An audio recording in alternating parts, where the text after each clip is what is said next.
Good morning, everyone. Before we begin, are there any preliminary matters? Yes, Your Honor. Good morning. My name is Maya Graham, and I, alongside my co-counsel, Naomi Meyer. Good morning, Your Honor. Good morning. And Aduda Risha. Good morning, Your Honor. Good morning. We're representing the state of Midlands in today's case. And for the defense? Yes, sir. Good morning. My name is Nathan Upright, along with my co-counsel Jacob Bergen Good morning, Your Honor. Good morning. and Tyler Freeman. Good morning, Your Honor. Good We morning. represent the defendant in today's case, Charlie Martin. Good morning, Your Honor. Good morning. Aside from that, are we ready to proceed, or is there anything else from either party? Yes, we have pretrial matters, Your Honor. At this time, I've got one comment. I'd like all of you to speak up. I have difficulty hearing. So rather than my interrupting you, if I go like this, it means I can't hear you speak louder. Okay? Yes, Your Honor. Thank you.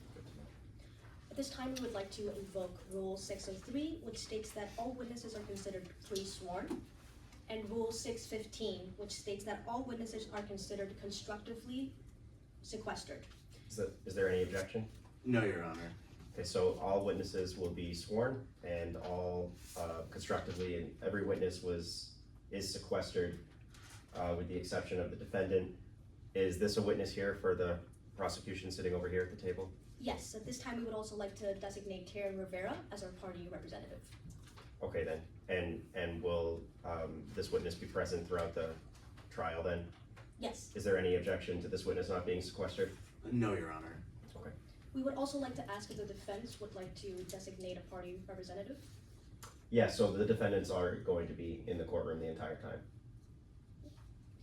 And we'd like to ask what your preferences are for moving about the well, approaching the bench, and witnesses. So feel free to everybody to move freely, just ask permission to approach the bench and to approach any and every witness, every time. No need to ask permission to approach either counsel table. And if an objection is sustained, would you like us to consider it stricken or move to strike? Please move to strike or specific testimony, and we can clarify any ruling just in case. May I approach to tender the black book, which both parties have seen and approved? Yes, you may. No objection to this being tendered? No, Your Honor. Thanks.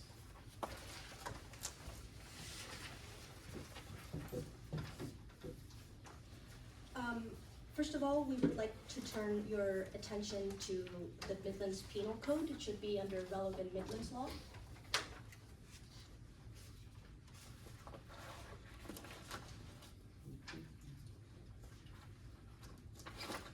Good.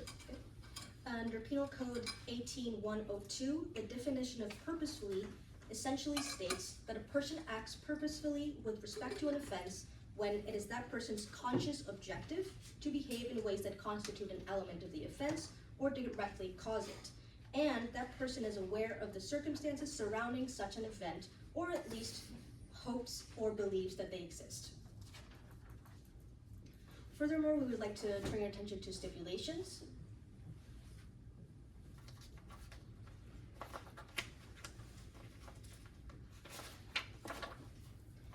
Stipulation 9 states that Exhibit 5 is truthful and accurate. Stipulation 12 states that Exhibit 2, 15, and 16 are also true and accurate.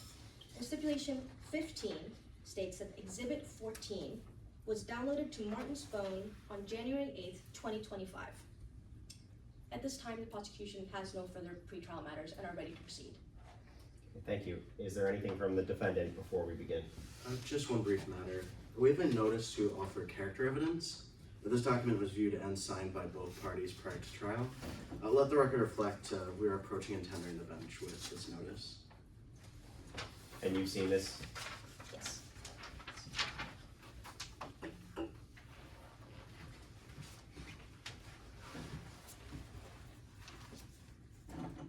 So this is related to the defendant's own character, then, this notice?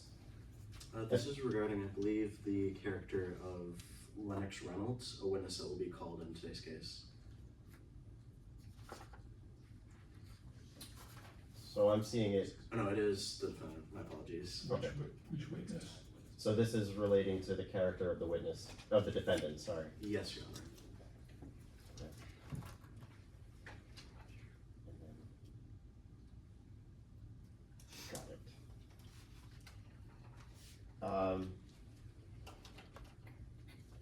Not that you need to answer this now, counsel, but does the defendant plan to testify? Does she? No, Your Honor. Okay, well, if that changes, obviously, she has a right to, but I just wanted to confirm. Okay, because I heard you say Lennox Reynolds, so I just wanted to check. Okay, thank you. And with that, the defense says no further housekeeping matters to address. Okay, then if the state of Midlands is ready, we can begin with the opening statement. Yes, Your Honor.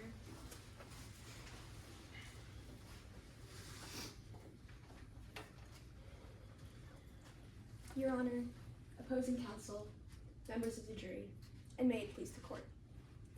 This was never just a game for her. 5 years ago, on season 2 of the reality TV show, The Saboteurs, Rob Armstrong and Charlie Martin weren't just contestants, they were allies. They strategized together, survived challenge after challenge together, and pushed each other to the brink of victory. Charlie Martin sincerely believed they were crossing that finish line side by side. But nonetheless, Rob Armstrong had other plans. In the final moment, he broke that trust. Not privately, but on national television. He betrayed Charlie Martin for that first place prize money. And for 5 years, Charlie Martin lived with this betrayal, and with everything that came as a result. The mockery, the harassment, the constant reminder that she was the punchline of someone else's win. Charlie Martin didn't forget this. She didn't forgive it either, and she most certainly did not move past it. So, when season 10 came around, Charlie Martin accepted the offer to return to the show, but with one purpose in mind: revenge. Because this was no longer just a game. It was unfinished business. The prosecution has charged Charlie Martin with first-degree murder, a charge that requires mens rea. Specifically, it requires purpose, that the defendant, Charlie Martin, acted with the conscious objective to make sure Rob Armstrong would die. Today, the prosecution has the burden of proof. We will prove, beyond a reasonable doubt, that there is no other sensible explanation for Rob Armstrong's death. The evidence will demonstrate that the defendant acted with the conscious objective and the specific intent to kill Rob Armstrong. On April 6th, season 10, episode 9 of The Saboteurs, the contestants faced an obstacle course that ended with an underwater diving challenge. Winning meant safety. Losing meant elimination. And that is precisely when Charlie Martin acted. Because this was no longer just a game. It was an opportunity to turn resentment into action. Today, the prosecution will call 3 witnesses who will make one thing unmistakably clear. This was never just a game. First, you will hear from Mel Dews, a fellow saboteur on The Saboteurs. He will tell you about Miss Martin's motives. He will tell you how Miss Martin was willing to do whatever it took to get back at Rob Armstrong. And he will tell you that he saw Charlie Martin grabbing a bottle of oxalic acid 3 weeks before Rob Armstrong's death. Next, you will hear from forensic pathologist Dr. Atlas Hartley, who will tell you that Rob Armstrong did not die from drowning alone. In fact, the ultimate cause of death was drowning induced by oxalic acid poisoning, the same oxalic acid that Charlie Martin put into Rob Armstrong's diving equipment. And Dr. Atlas Hartley will make it clear, had that oxalic acid not been there, Rob Armstrong could have still been here with us today. And lastly, you will hear from investigator Taryn Rivera, who will describe what they witnessed. Charlie handling a bottle of oxalic acid off camera, engaging in sabotages production had already warned were dangerous, and a safety sheet for oxalic acid downloaded onto Charlie Martin's phone the very day she agreed to return to the show, months before filming even started. This wasn't just a game. The game that Charlie Martin was playing was with Rob Armstrong's life. And she didn't care if the game ended in death, so long as it ended in revenge. counsel, Miss Naomi Meyer, rises at the close of this trial. She will tell you, she will remind you of the truth that runs through every piece of evidence today. This was never just a game. For Charlie Martin, it was deliberate, it was personal, and it was deadly.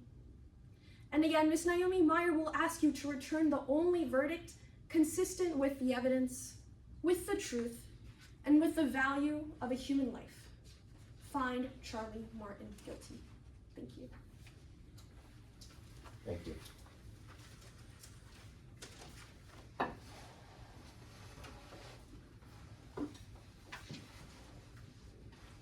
You all set to go for the next one? Is the defendant wish to make an opening statement at this time? Yes, Your Honor. You may proceed whenever you're ready.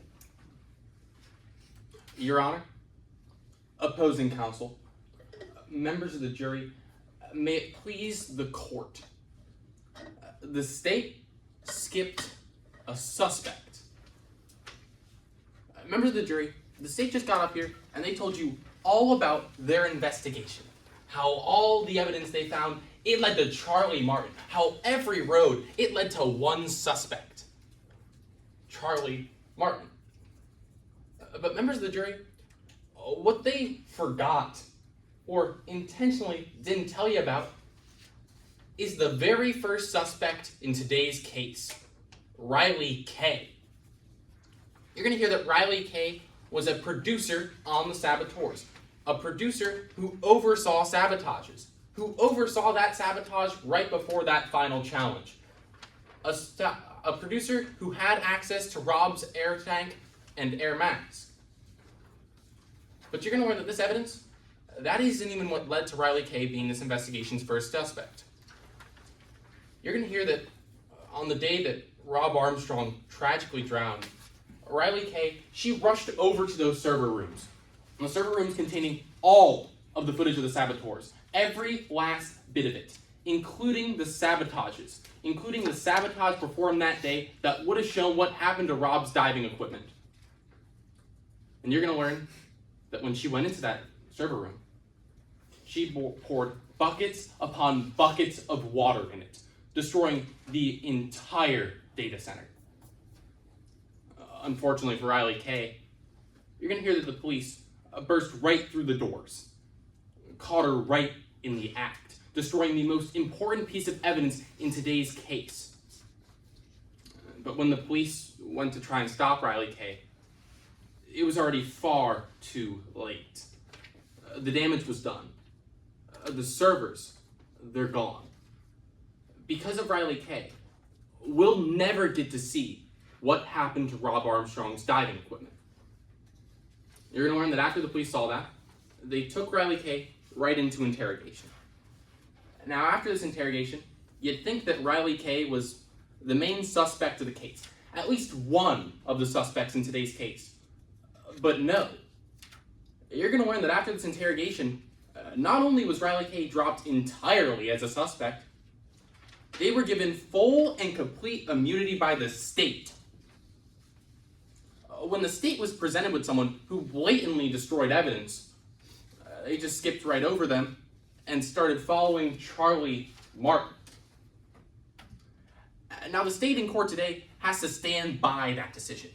They have to prove beyond a reasonable doubt that it was Charlie Martin, not Riley K, who purposefully killed Rob Armstrong.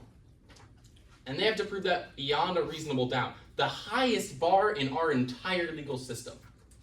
If you have any reasonable doubt at the end of today's trial, you cannot find Miss Martin guilty.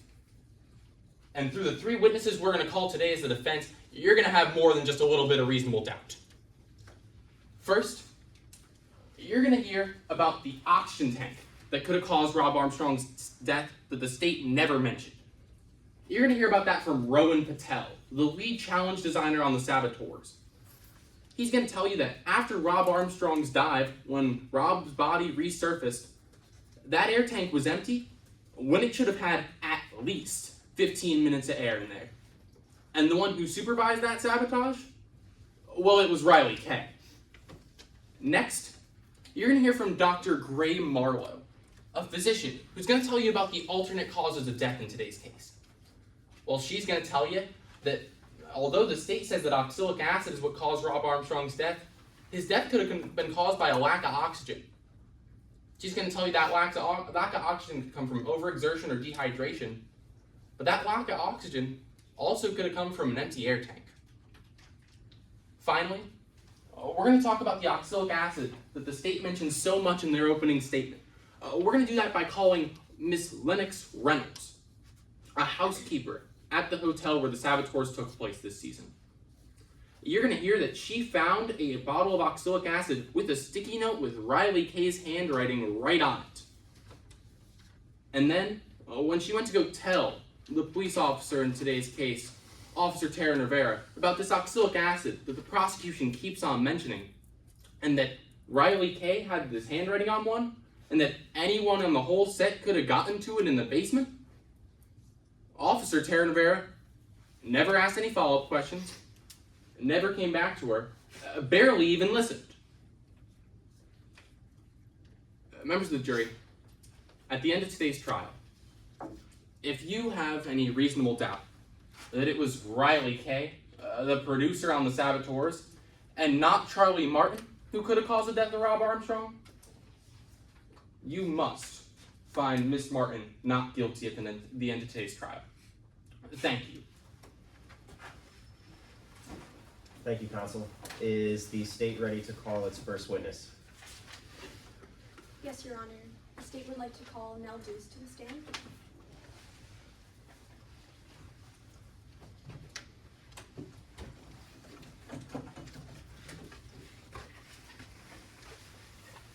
At this time, the prosecution would like to set up a demonstrative that defense has already approved of.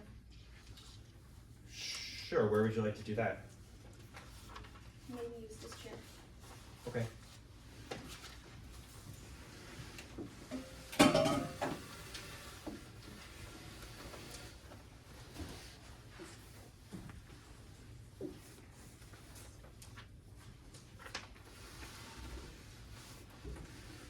Permission for the defense to reposition themselves among the well to see this demonstrative when it's brought up? Yes, definitely. And that's going to be you, Attorney Upright? Yes, Your Honor. Okay, so, yeah, however you need to position yourself to be able to see what's going on, just feel free to do that.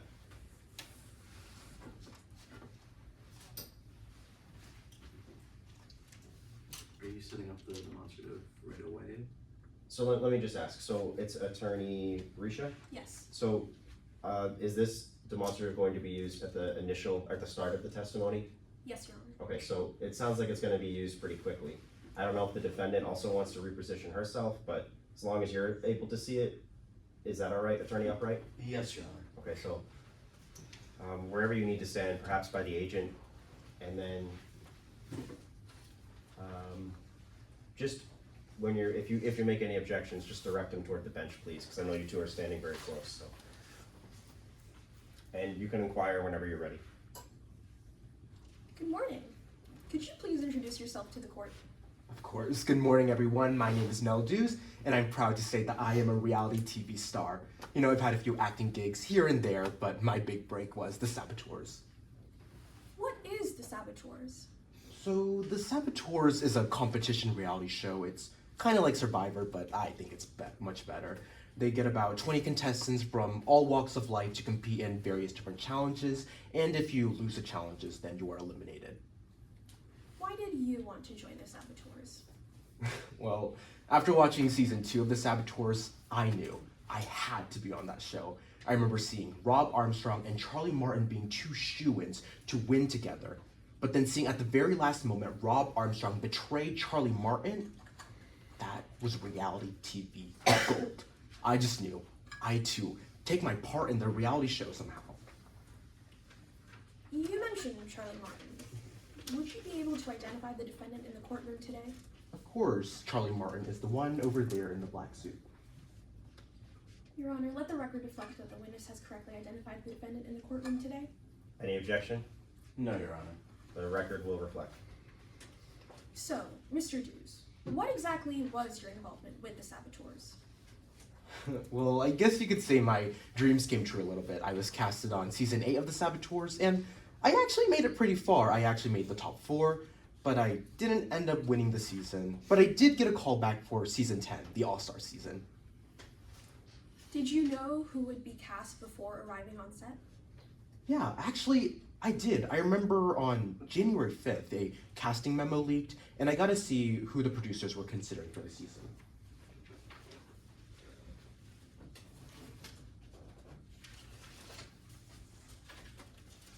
Mr. Dews, would you recognize a copy of the casting memo if I were to show it to you today? Of course. Let the record reflect that I'm approaching opposing counsel with what has been previously marked as Exhibit 12. Yeah, just show it to attorney up, right, sorry.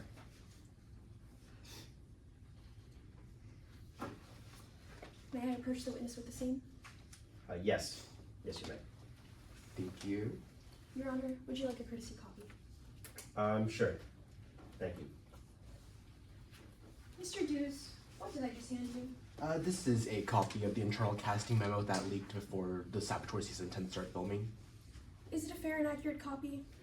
Yes. Has it been changed or altered in any way?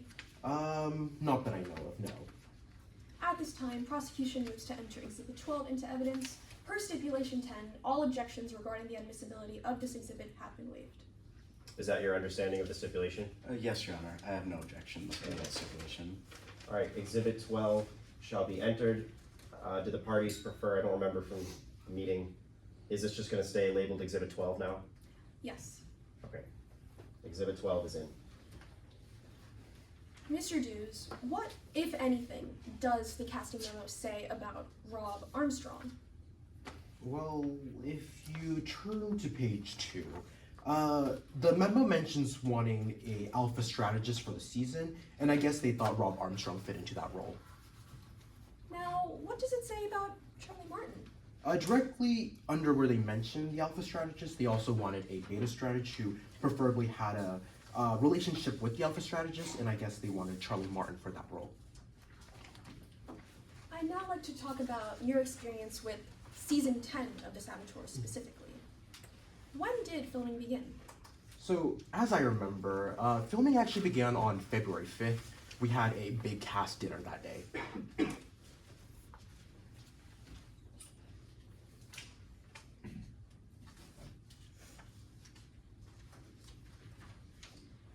Did you see Charlie Martin interact with Rob Armstrong during this dinner? Actually, yeah, I did. I remember Charlie Martin was glaring at Rob the entire dinner, and while Rob was busy making friends, Charlie did seem to kind of dissociate from the situation until the very end, when Charlie banged her hands on the table, stood up, and pointed at Rob and yelled, "This time, I'm going to murder you." What happened next? Well, the air got kind of tense. I remember people started to laugh a little nervously, and at that time, I remember Charlie kind of walked away, and as Charlie was walking away, I remember him saying, "I'll get you for real this time." Mr. Dews, did you ever interact with Charlie Martin? Yeah, plenty of times. We were both saboteurs on season 10, so we kind of had to communicate a little bit. What do you do as a saboteur? Well, you see, as a saboteur, we kind of get to cheat a little bit. We get to mess with the other contestants during challenges. For instance, we can give them shoes that are 3 sizes too big. Little things that'll trip them up in the challenges, and since there's 3 of us who are saboteurs, we kind of get to rotate between who chooses the targets for the challenge. And when it was Charlie Martin's turn to be a saboteur, who did he target? It Sorry. was Rob every time. I remember once we were brainstorming potential ideas for sabotages, and Charlie suggested some ideas like putting rodenticide in his food or even drugging his water. Did these sabotages ever happen? Oh, absolutely not.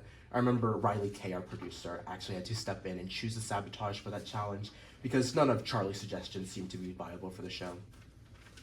And how did Charlie react when Riley K would overrule her sabotage suggestions? I remember directly after, Charlie actually grumbled and said, "If not now, I'll get him later." Mr. Dews, did you ever interact with Charlie Martin outside of sabotage planning? Yeah, I did. I remember once I was looking for food after dinner, and I was wandering around the hotel. Technically, as contestants, we weren't supposed to, but I made sure that no one would see me, and I ended up in a sort of supply closet, and wouldn't you know it, Charlie Martin was also there. What was in the supply closet? Well, to no one's surprise, a bunch of cleaning supplies. I got a little curious myself, and I even picked up a bottle of oxalic acid. Would you recognize a copy of the label that you saw that night if I were to show it to you today? Yeah, I would. Let the record reflect that I'm approaching the opposing counsel with what has been previously marked as Exhibit 13. May I approach the witness with the same? Yes, you may. Do you mind if I just we swap out, take the exhibit May I that was retrieve entered? Exhibit 12? Actually, may we have this one in for the record? I know it's silly. And then you can take the courtesy copy back now that we have one. Thank you. Your Honor, would you like a courtesy copy of Exhibit 13? Sure. Mr. Dews, what did I just hand you? So this is the label of the bottle of oxalic acid that I saw in the supply closet. Is it a fair and accurate copy? Yeah, I believe so. Has it been changed or altered in any way? Doesn't look like it to me. At this time, the prosecution moves to enter Exhibit 13 into evidence. Again, per stipulation 10, all objections regarding the admissibility of this exhibit have been waived. Is that your understanding? Yes, under the stipulation, I have no objections. Then this will be exhibit 13. Mr. Dews, what happened after you grabbed the bottle of oxalic acid? Well, from what I remember, I think the caregiver actually walked in and commanded that I didn't touch the bottle of oxalic acid. I mean, I wasn't surprised. I mean, considering the label says harmful if swallowed and may cause respiratory irritation, I kind of understood what the caregiver meant. And so Charlie actually took it from my hands. And I remember she looked at the label before actually putting it back on the shelf. And Mr. Dews, when was this? Well, this was on March 18th, 1 week before my elimination, so I was not on set whenever Rob Armstrong died.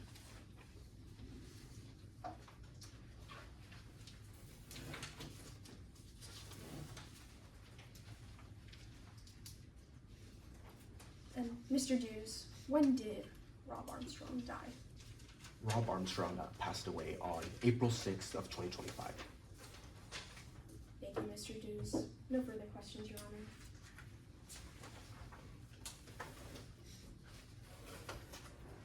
May I retrieve the exhibit from the witness? Yes, Your Honor. Or can we tender that one and you take this one back? Absolutely, Your Honor. Thank you.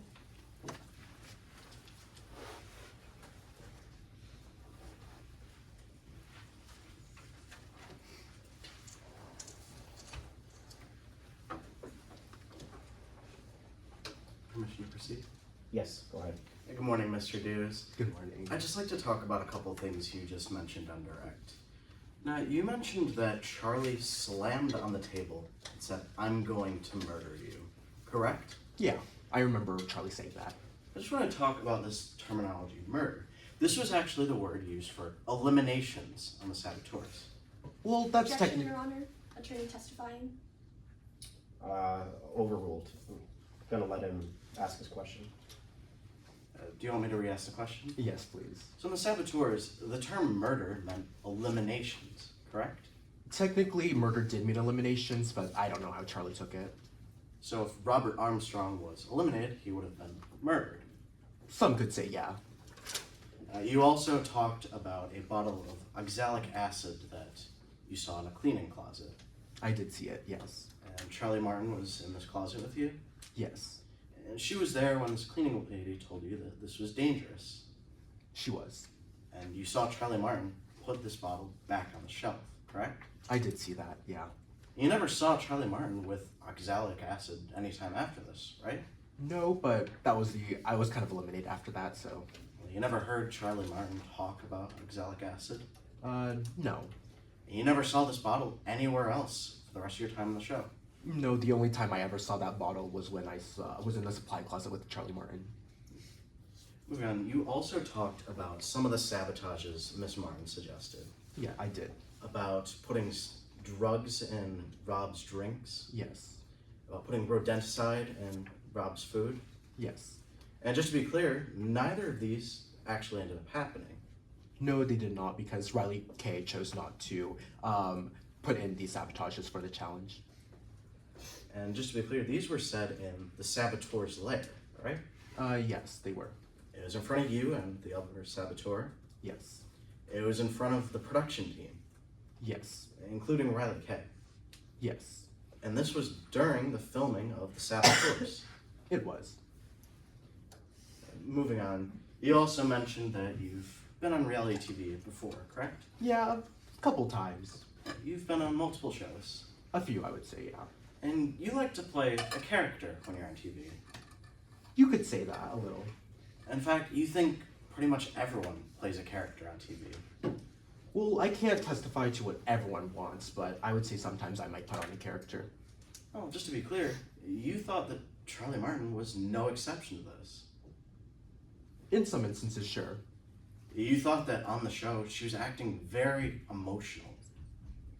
Yeah. You thought she might have been playing things up for the camera. Well, potentially, but I don't exactly know what Charlie thinks.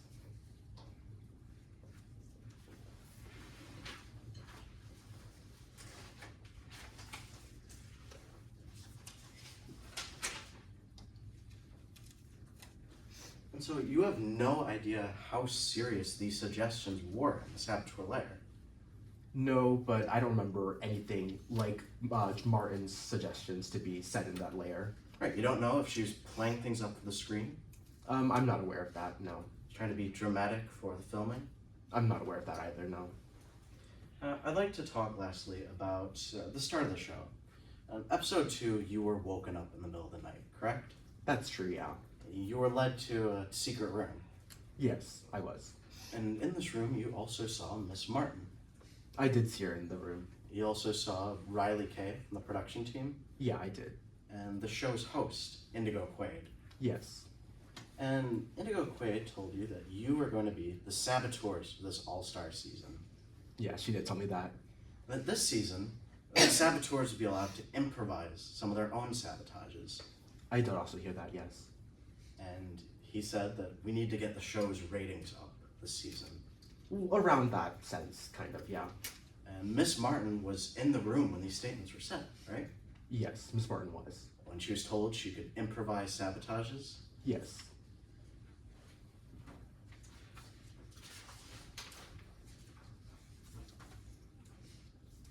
And it was at that point that Indigo Quaid left the room, right? Yeah, And Riley K spoke to you. she did speak to me. But she didn't say anything about your role as saboteurs. Not necessarily, no. Instead, she said that Robert Armstrong needed to stay on the season till at least episode 4. I did hear that from Miss Quaid, yeah, or from Riley Objection, K. Your Honor. Hearsay. Your Honor, if I may respond. Go ahead. We're not using this statement for the truth of the matter, instead for the effect on the witness, specifically Charlie Martin and Naldu's hearing that they need to keep Robert Armstrong on the show. It's not being offered for the truth of the matter whether or not he needed to be on the show, just that this is what Miss Martin was hearing from the show's production staff. Okay, so this is at a constructive sidebar. So the statement is that Robert Armstrong needs to stay on the show. Yes, Your Honor. And so what is the effect on the listener then? Not just that Miss Martin heard it. That Miss Martin was being told this by an official member of the production staff, and thus would have been likely to comply. And if I may proffer, Go ahead. I'm also going to ask about how Riley K offered all of these saboteurs $50,000 each to keep Robert Armstrong on the show. And therefore, these bribes influenced Miss Martin's decision throughout the show. Do you have a response? Alongside stating that they wanted, them stating that they wanted to keep the production stating that they wanted to keep Rob Armstrong on the show, the attorney is stating that I believe it was Quaid wanted to increase ratings. However, the attorney is unable to clearly establish whether or not that was what Indigo Quaid was actually thinking at that time. I'm actually gonna sustain the hearsay objection to the statements. I think you can get to this so-called bribe, without getting the statement. I don't know what the effect is that we're eliciting, and I'd caution having the jury hear something about that, so I'm gonna sustain the objection. Motion to strike. To the extent that there was an answer about that, affirming those statements, that will be stricken from the record. Yes, Your Honor. So after Indigo Quaid, Riley K offered you $50,000, correct? From what I remember, it was around that amount, yes. And this was to not vote Robert Armstrong off the show. That is true, yeah. And Miss Martin was given the same offer. Yes, Then afterwards, you were personally pulled aside. I was. Riley K said, you can get a lot more than $50,000 if you keep Robert Armstrong on the show. I heard something around that, yeah. But you'd actually already voted to eliminate Robert Armstrong, correct? That is true. I mean, I was kind of aiming for the big guns. And you told this to Riley K. Yeah, And she said, don't worry, sometimes votes get lost in between rounds. I do remember Riley saying that. And you believe this was her way of saying that she rigged the vote. Well, I don't exactly know what she exactly meant by that, but I just heard that that votes could get lost sometimes. Just to be clear, this was a member of the production staff telling you this. Yes, And just to be clear, after this episode, Robert Armstrong wasn't eliminated. no, Robert was not eliminated, but I don't know how all the other contestants voted. Robert Armstrong stayed on the show till at least episode 4, Yes, that's true. and you were bribed money to make this happen. Yes, I was. You accepted the $50,000 from Riley K, I did. and Robert Armstrong actually made it much past episode 4, correct? That is true. He made it all the way to episode 9, Yeah, a lot farther than me. which is the start of the season finale. Yes, It was at this point that Robert Armstrong passed away. yes, on April 6th. I have no further questions, Your Honor. Thank you, Attorney Upright. Any redirect? No, Your Honor. Okay, you're excused, Mr. Deuce. Thank you. I don't know about the co-judge, I just need a quick moment.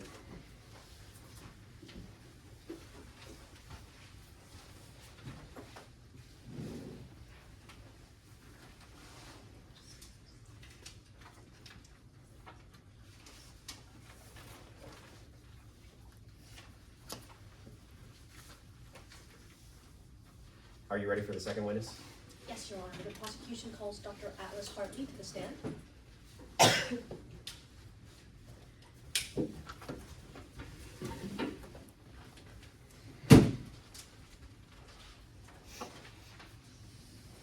Good morning, Dr. Hartley. Could you please introduce yourself to the court? Yes, good morning. My name is Dr. Atlas Hartley. I am a forensic pathologist and also the Charlotte County Chief Medical Examiner, and I have been for the past 5 years. Could you tell us a little bit more about your medical experience? Yes, so I received my MD from the University of Florida, Tampa back in 2004. Afterwards, I completed a residency in 2008 and then another fellowship in 2009. Since then, I've received a couple of different certifications in toxicology, forensic pathology, and postmortem exposure. And how did you get involved with this particular case? Well, the governor had called me and notified me about a death involving a major media company, and he asked me to conduct an autopsy and determine a potential cause of death. Did you create a report about this autopsy? Yes, I did. What materials did you employ?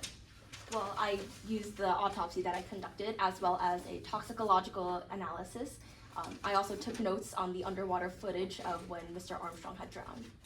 And what method did you apply to these materials? I used the AAA method, which stands for autopsy, abnormalities, and alignment. These techniques were all certified by the National Association of Medical Examiners and have been extensively peer-reviewed and are the gold standard in my field. Did you reliably apply this method to today's case? Yes, of course.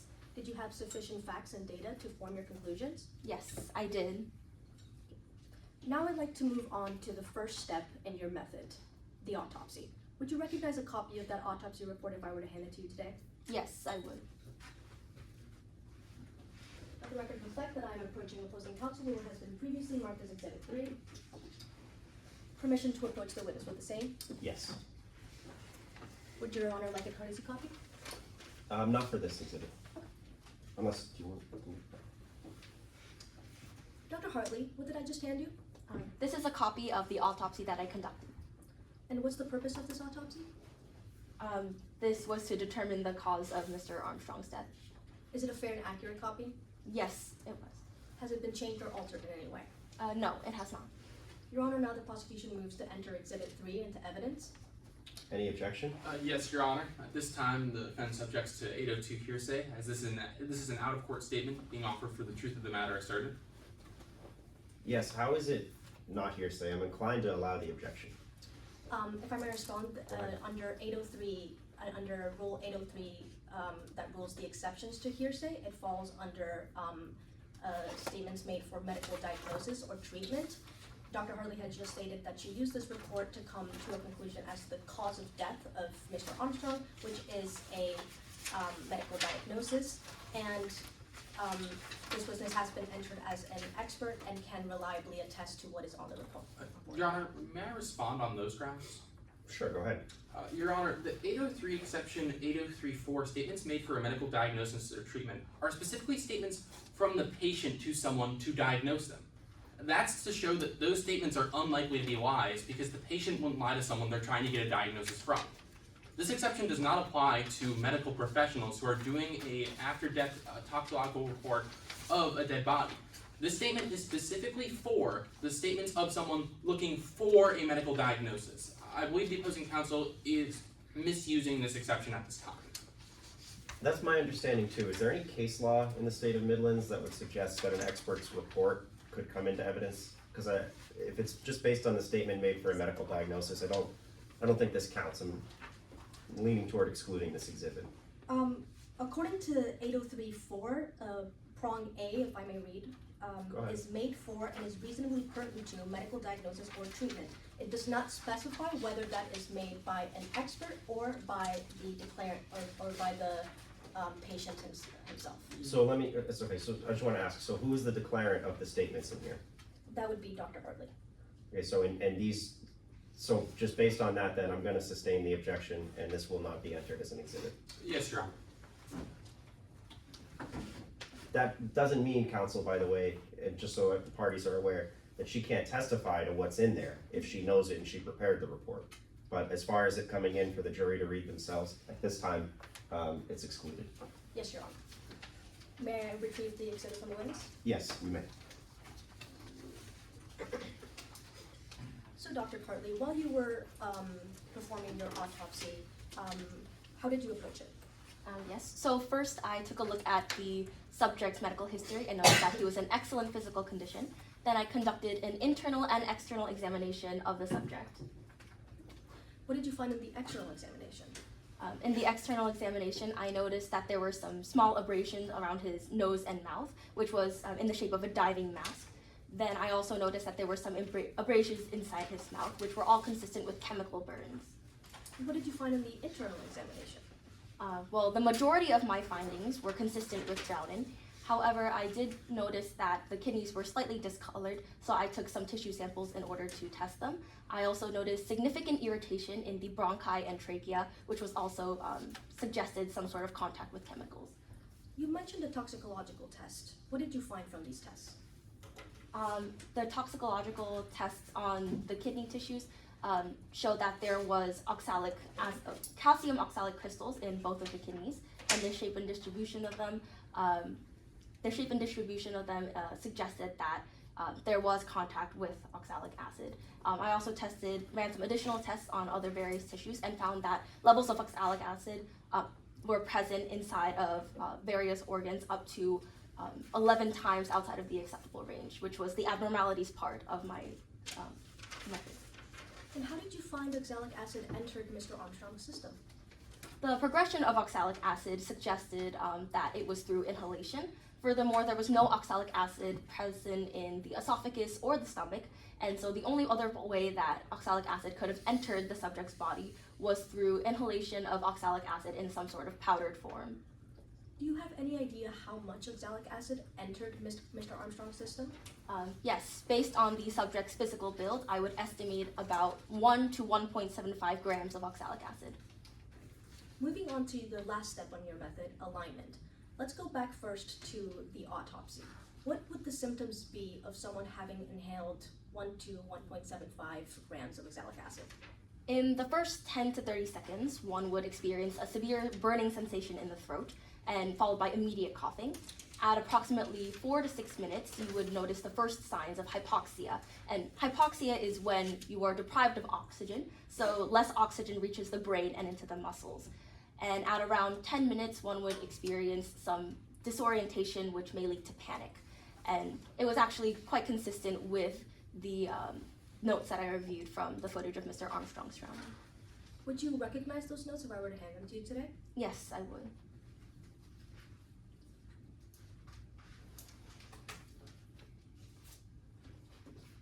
Let the record reflect that I'm approaching opposing counsel what has been previously marked as Exhibit 5.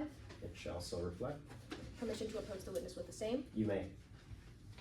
Would Your Honor like a courtesy copy at this time? Sure. Permission to approach. Yes, thank you. Dr. Hartley, what did I just hand you? This is a copy of the notes that I took. Is it a fair and accurate copy? Yes, it is. Has it been changed or altered in any way? No, it has not. Your Honor, the prosecution now wishes to enter Exhibit 5 into evidence. Any objection? No, Your Honor. Okay, then Exhibit 5 will be in evidence.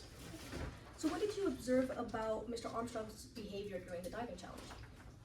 Yes, so at the very beginning, after he places his diving mask and takes a test breath, he immediately starts coughing, but continues with the dive anyway. Starting from 4 minutes and 30 seconds and continuing onwards, you slowly start to see Mr. Armstrong slow down in his pace. He starts breathing erratically, and he also starts to tilt sideways, which is signs of disorientation, which ultimately led into panic. And in this panic, at around 15 minutes, Mr. Armstrong ripped off of his diving mask. And did this behavior align with the symptoms of someone having inhaled the amount that you specified of oxalic acid? Yes, this behavior aligned with behaviors of oxalic acid poisoning. Before I continue, would you like the actual exhibit instead of the courtesy copy? Yeah, I guess I just am very technical with that. So is the witness done with that exhibit? Yes. So for now, so in my mind, that's the one that's entered, so we'll just swap it out. Gotcha. And that kind of goes for every exhibit throughout the trial. So, Dr. Hartley, from your autopsy and the toxicological analysis and your notes, what did you conclude as to the cause of death of Mr. Armstrong? Yes, so moving backwards from the moment of his death, Mr. Armstrong died from drowning, and this drowning was as a result of him ripping off his mask. And he ripped off his mask because of disorientation and panic, which was caused by hypoxia. And this hypoxia was induced by the inhalation of oxalic acid. Objection, Your Honor, at this time to a piece of case law, Kane Software v. Mars's investigation, on the top of page 8 on the case law packet in that bench book. 1 second. I hate to slow the round down because I know we have a time issue. And just so the top of what page? Page 8 of the case law tab. Oh, it's page 9. It's page Kane Software. Yes, Yes. that's right. Okay.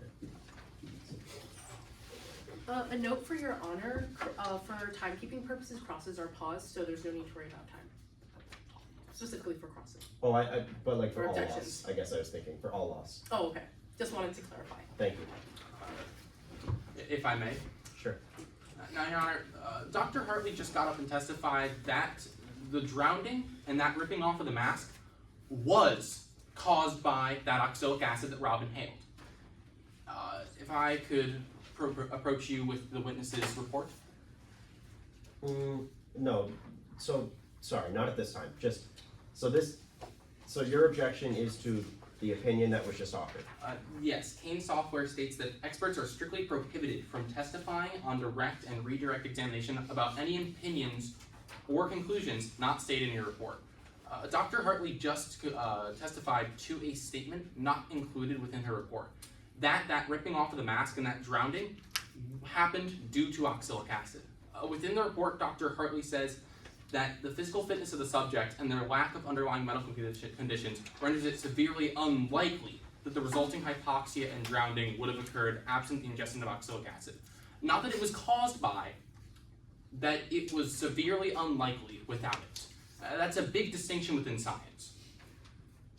So my understanding of this case law, and I'm new to this state, so bear with me, is that the expert witness cannot testify about opinions or conclusions not stated in the report.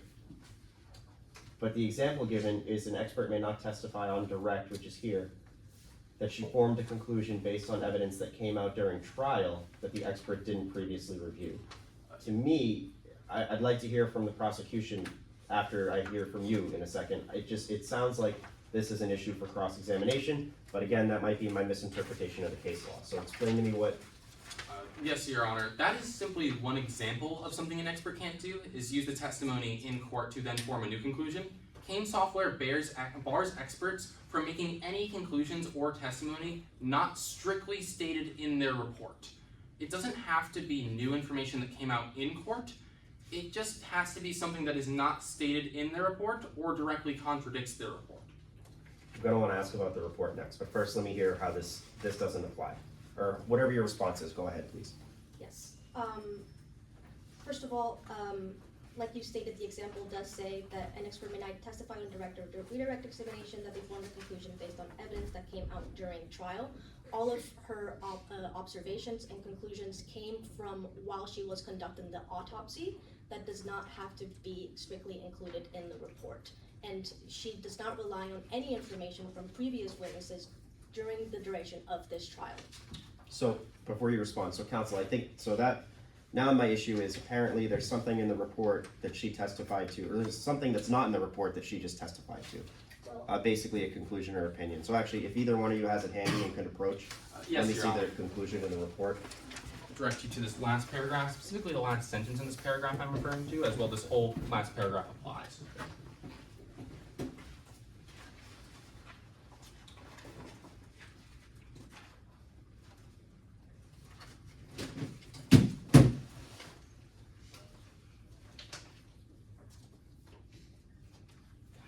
Okay, so, so counsel for Ms. Martin, what was the conclusion? That was testified to. The ones testified to. Now, the I'll witness get to you. testified that the drowning and the ripping off of Rob Armstrong's air mask happened due to the inhalation of oxalic acid. Not that it was severely unlikely to happen without that inhalation, but that it happened due to the inhalation. If I may respond really quickly, Your Honor. Yes, so respond to that, what's your understanding of the conclusion that was just testified to?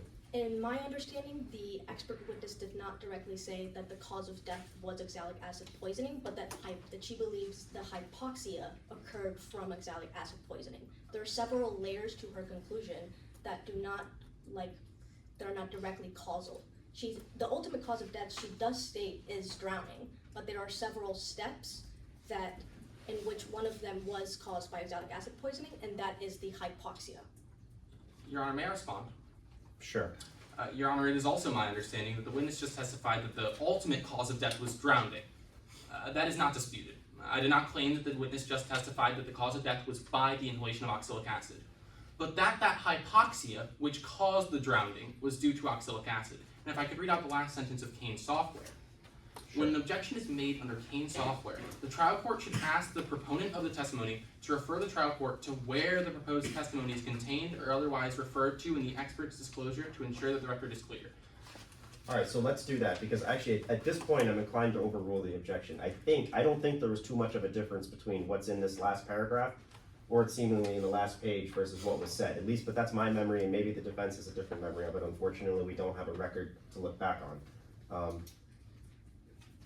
My understanding was that everything she just said mirrors what's in the last paragraph, but I could be mistaken, and I think it's subject to cross-examination. I don't think it quite meets the standard of Kane software.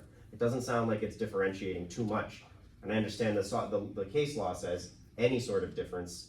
Yes, Your Honor. But it sounds like she said it was caused by asphyxiation through drowning, and that was caused by panic, and that the panic came from hypoxia, which came from inhalation of oxalic Yes, acid. Your Honor. If one final response. Sure. That is also my understanding. The specific issue that I take Yes. is with saying that asphyxiation and the ripping off of the mask was caused or due to the oxalic acid. Not that it was severely unlikely for it to happen without. Kane's software states that any difference in the report is grounds for objection under this case law. It's a very strict standard. It doesn't have substantial or beyond a reasonable doubt. Any contradiction or omission of something in the report, you can object to Kane's software to. And this is a clear contradiction of what is stated in the report. Saying that the drowning was due to the inhalation of oxalic acid is very different than saying the drowning would have been very unlikely to have happened without the inhalation of oxalic acid. There's a very clear distinction between those two statements. It's a good objection, counsel. I think that you can go into that on cross-examination about this difference. I think it's so close that I'm not gonna exclude it at this time. She can say it, and if you wanna go into that on cross-examination about how she seems to have made this up today, during the morning of the trial, you're free to do that, but I think Kane's software might apply to something a little more obvious, for lack of a better word, or a little, so I'm gonna overrule the objection. Yes, Your Thank you, counsel. Whose copy of the report is this? I think that might be the defense's. Yes, Your Honor. Thank you. Your Honor, may I ask the witness to quickly reiterate as to her findings? You can if you'd like. I remember what she said, I think, but I mean, if there's, proceed how you wish, counsel. Okay. As you remember, I have no further questions, Your Honor. Okay. Then, at this time, is there a cross-examination? Yes, Your Honor, but before cross, I asked that opposing counsel deconstruct the demonstrative in the well. Sure. Do you mind doing that, Attorney Graham? Yes. Thank you.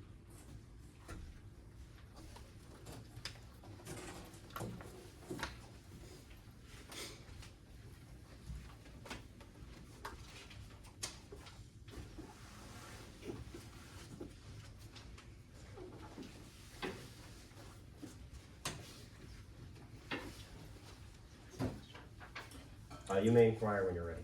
Yes, Your Honor. Good afternoon, Dr. Hartley. Good afternoon, counsel. Now, I'd like to start off my cross by asking you a little bit about that oxalic acid. Now, you conducted an after-death report of Rob Armstrong's body, right? Yes, I did. Now, in that, you found some oxalic acid in the Objection, system. Your Honor. Best evidence. As to what? This report has not been entered into evidence, and counsel is seeking to quote directly from the report and not Dr. Harlan's immediate knowledge. Your Honor, may I respond? You may respond as to best evidence. Your Honor, expert witnesses' reports can't be offered into evidence. You can talk about them with the witnesses who wrote them. Best evidence doesn't apply to things that can't be entered into evidence. And a witness's expert report can't be offered into evidence in this case. Well, my understanding of the best evidence, I'm gonna overrule the objection, but my understanding is that if we're talking about a video or a photograph and asking the witness to describe it when the evidence is available and the jury can just view it themselves. So for that reason, I'm gonna overrule the objection. Yes, Your Honor. Now, you found oxalic acid in Rob's body, Yes, I did. but I'd like to be clear, you never found a specific amount of it.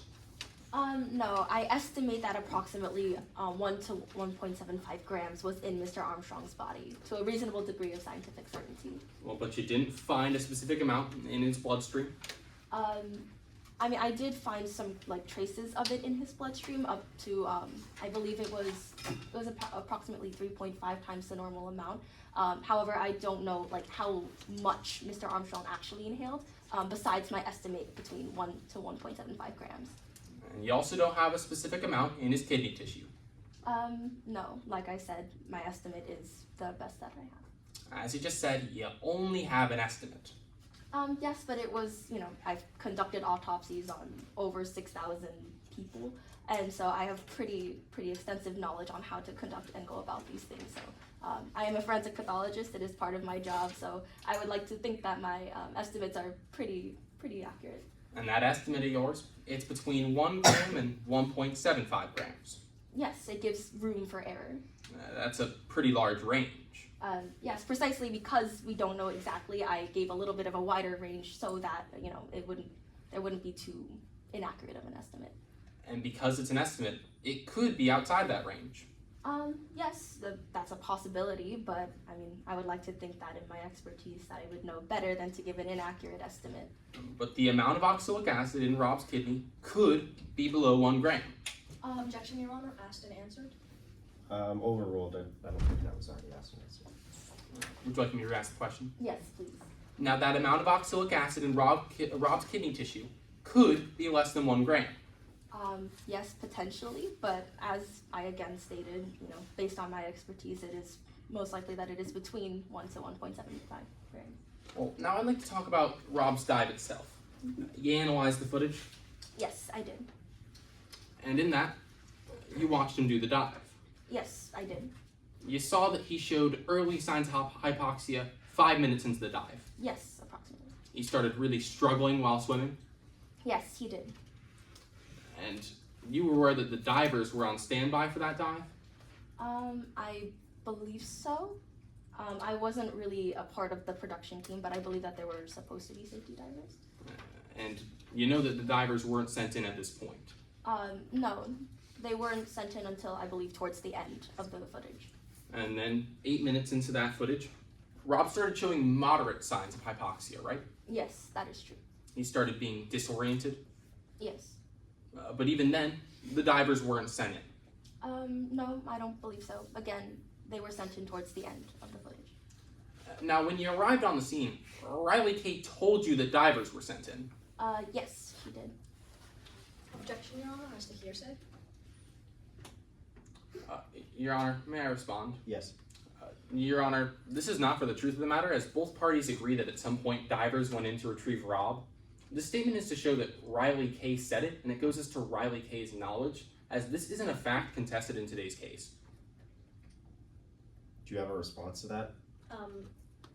None of today's testimony have actually gotten to the point in which the divers are actually in the water. Therefore, at this point, this is being entered into the truth of the matter because the jury hasn't heard when or if the divers actually went in and in what circumstance. Your Honor, may I respond on those grounds?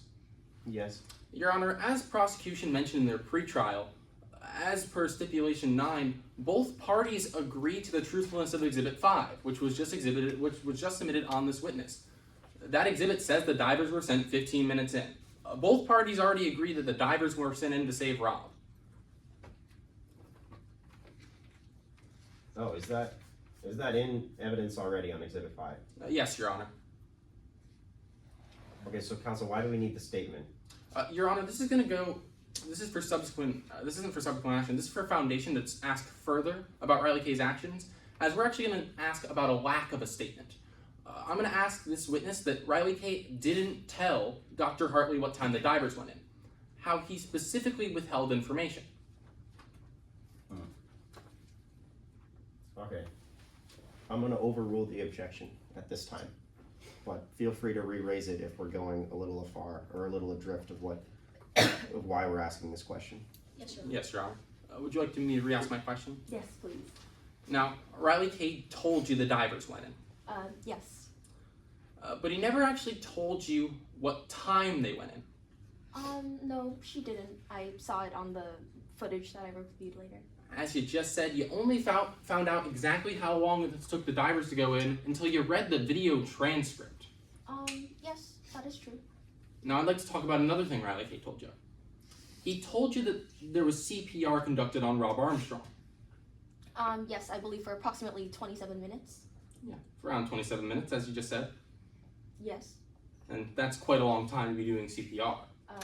Yes, and his body showed, signs of bruising consistent with CPR. Well, you just said that, but in your report, you don't talk about any broken ribs. No, but as I said, there was bruising that was consistent with CPR. In your report, you don't talk about the bruising on those ribs. But I do believe that I mention it. Is it your testimony today that in your report, you talk about bruising on ribs consistent with CPR? It might be in my autopsy. Well, but I'd like to be clear, in your report, you don't talk about bruising on the ribs. Not bruising on the ribs, but I did, again, say there was bruising on his body consistent with CPR. Now I'd like to move on. I'd like to talk a little bit about some of your conclusions. You said that Rob's drowning was caused by hypoxia. Yes, I did. I wasn't able to fully get out my statement, but it was very likely that without the inhalation of oxalic acid, that Rob would have drowned. Well, but that's a little bit different than what you just said on direct, isn't it? Well, I wasn't allowed to finish my statement. Well, on direct, you said that it was caused by oxalic acid, correct? In my opinion, his hypoxia was caused by oxalic acid inhalation. Now, I'd like to be clear, hypoxia is just when the body is running out of air. Yes, there's a lack of oxygen. It can be caused by a number of things. Yes, but in this specific case, I believe it was due to oxalic acid poisoning. Now, if it were the case that Rob Armstrong's air tank didn't have air, then he wouldn't have had air. If he didn't have air, then yeah, he wouldn't have had air. That is true. So if Rob Armstrong's air tank was empty, he would have showed signs of hypoxia underwater. Yes. Objection, Your Honor, calls for speculation. Your Honor, may I respond? You may respond. Your Honor, this is cross-examination. I'm asking the witness on what they feel about a certain topic. If they don't know or they can't speculate and they can't say, they can simply say so. But the witness has already responded yes. Don't think this is speculation, so I'm gonna overrule the objection. Yes, Your Honor. Yes, Your Honor. Could you? Yes, Your Honor. Oh, yes. So, if Rob Armstrong's air tank was empty, he would have shown signs of hypoxia underwater. I believe that could potentially be the case. Well, now I'd like to talk about your conclusions specifically. You concluded that Rob Armstrong's hypoxia was caused by that inhalation of oxalic acid. It was very unlikely otherwise. Yes, I said that it was severely unlikely that Rob Armstrong would have drowned without the inhalation of oxalic acid. But in your report, you didn't look into other causes. Actually, I did review a report by Dr. Gray Marlowe, who suggested that perhaps dehydration or exhaustion could have been a potential cause of Rob Armstrong's death. However, I disagree with those conclusions. In my autopsy, I believe that I say that his electrolyte levels were were pretty normal, so there was no reason to really consider dehydration. And as for exhaustion, I did take note of the fact that the producer Riley Kay told me that there was a land portion of the challenge, which involved some sort of cardio.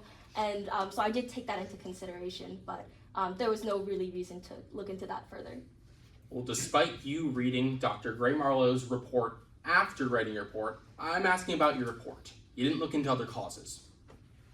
Well, I did just say that, electrolyte levels were normal. There were no other causes really to consider. I also did state in my affidavit that no other medical conditions, whether or not they were that I knew about it from the physician, or medical conditions that I may not have known about, those were unlikely to contribute to Mr. Armstrong's death. Well, but in your report, that's a yes to my question, you didn't look into other causes. No, but again, I did include in my affidavit that I didn't believe that I needed to look into any other causes. Well, in your report, you didn't look into dehydration. Like I said, the electrolyte levels were normal, and I didn't believe I needed to. If I believed that I needed to include it in my report, then I would have changed it. Well, nor did you look into overexertion. No, but I was aware of the potential overexertion of Mr. Armstrong due to the challenge that had happened. In your report, you didn't bother to look into any other cause of death besides oxalic acid.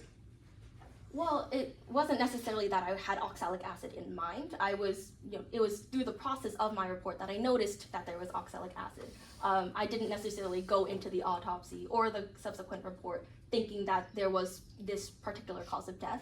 It was just through my analysis that I found that there was oxalic acid, and that was likely the cause of his death. Dr. Hartley, I'm not asking if you wrote this report with oxalic acid in mind. I'm asking if it's the only cause of death you looked into in your report. Well, the cause of death was drowning, and it was through my analysis that I derived that it was oxalic acid poisoning. So I don't really believe that, it was just through the process that was how I ended up at my conclusion. If there was any signs of other potential causes of death, then I would have looked into that as well. No further questions, Your Honor. Thank you. Any redirect? Briefly, Your Honor.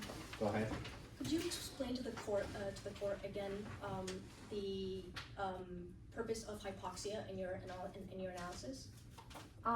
Yes. So as I previously stated, the hypoxia is the lack of oxygen that is present in the body sent to the brain and to the muscles, and I believe that that was caused by oxalic acid inhalation. No further questions, Your Honor. Any cross? No, Your Honor. The witness may be excused. If you need to set up the demonstrative for your third witness, please feel free at this time. Yes, Your Honor, and at this time, the prosecution calls Hera and Rivera to the stand.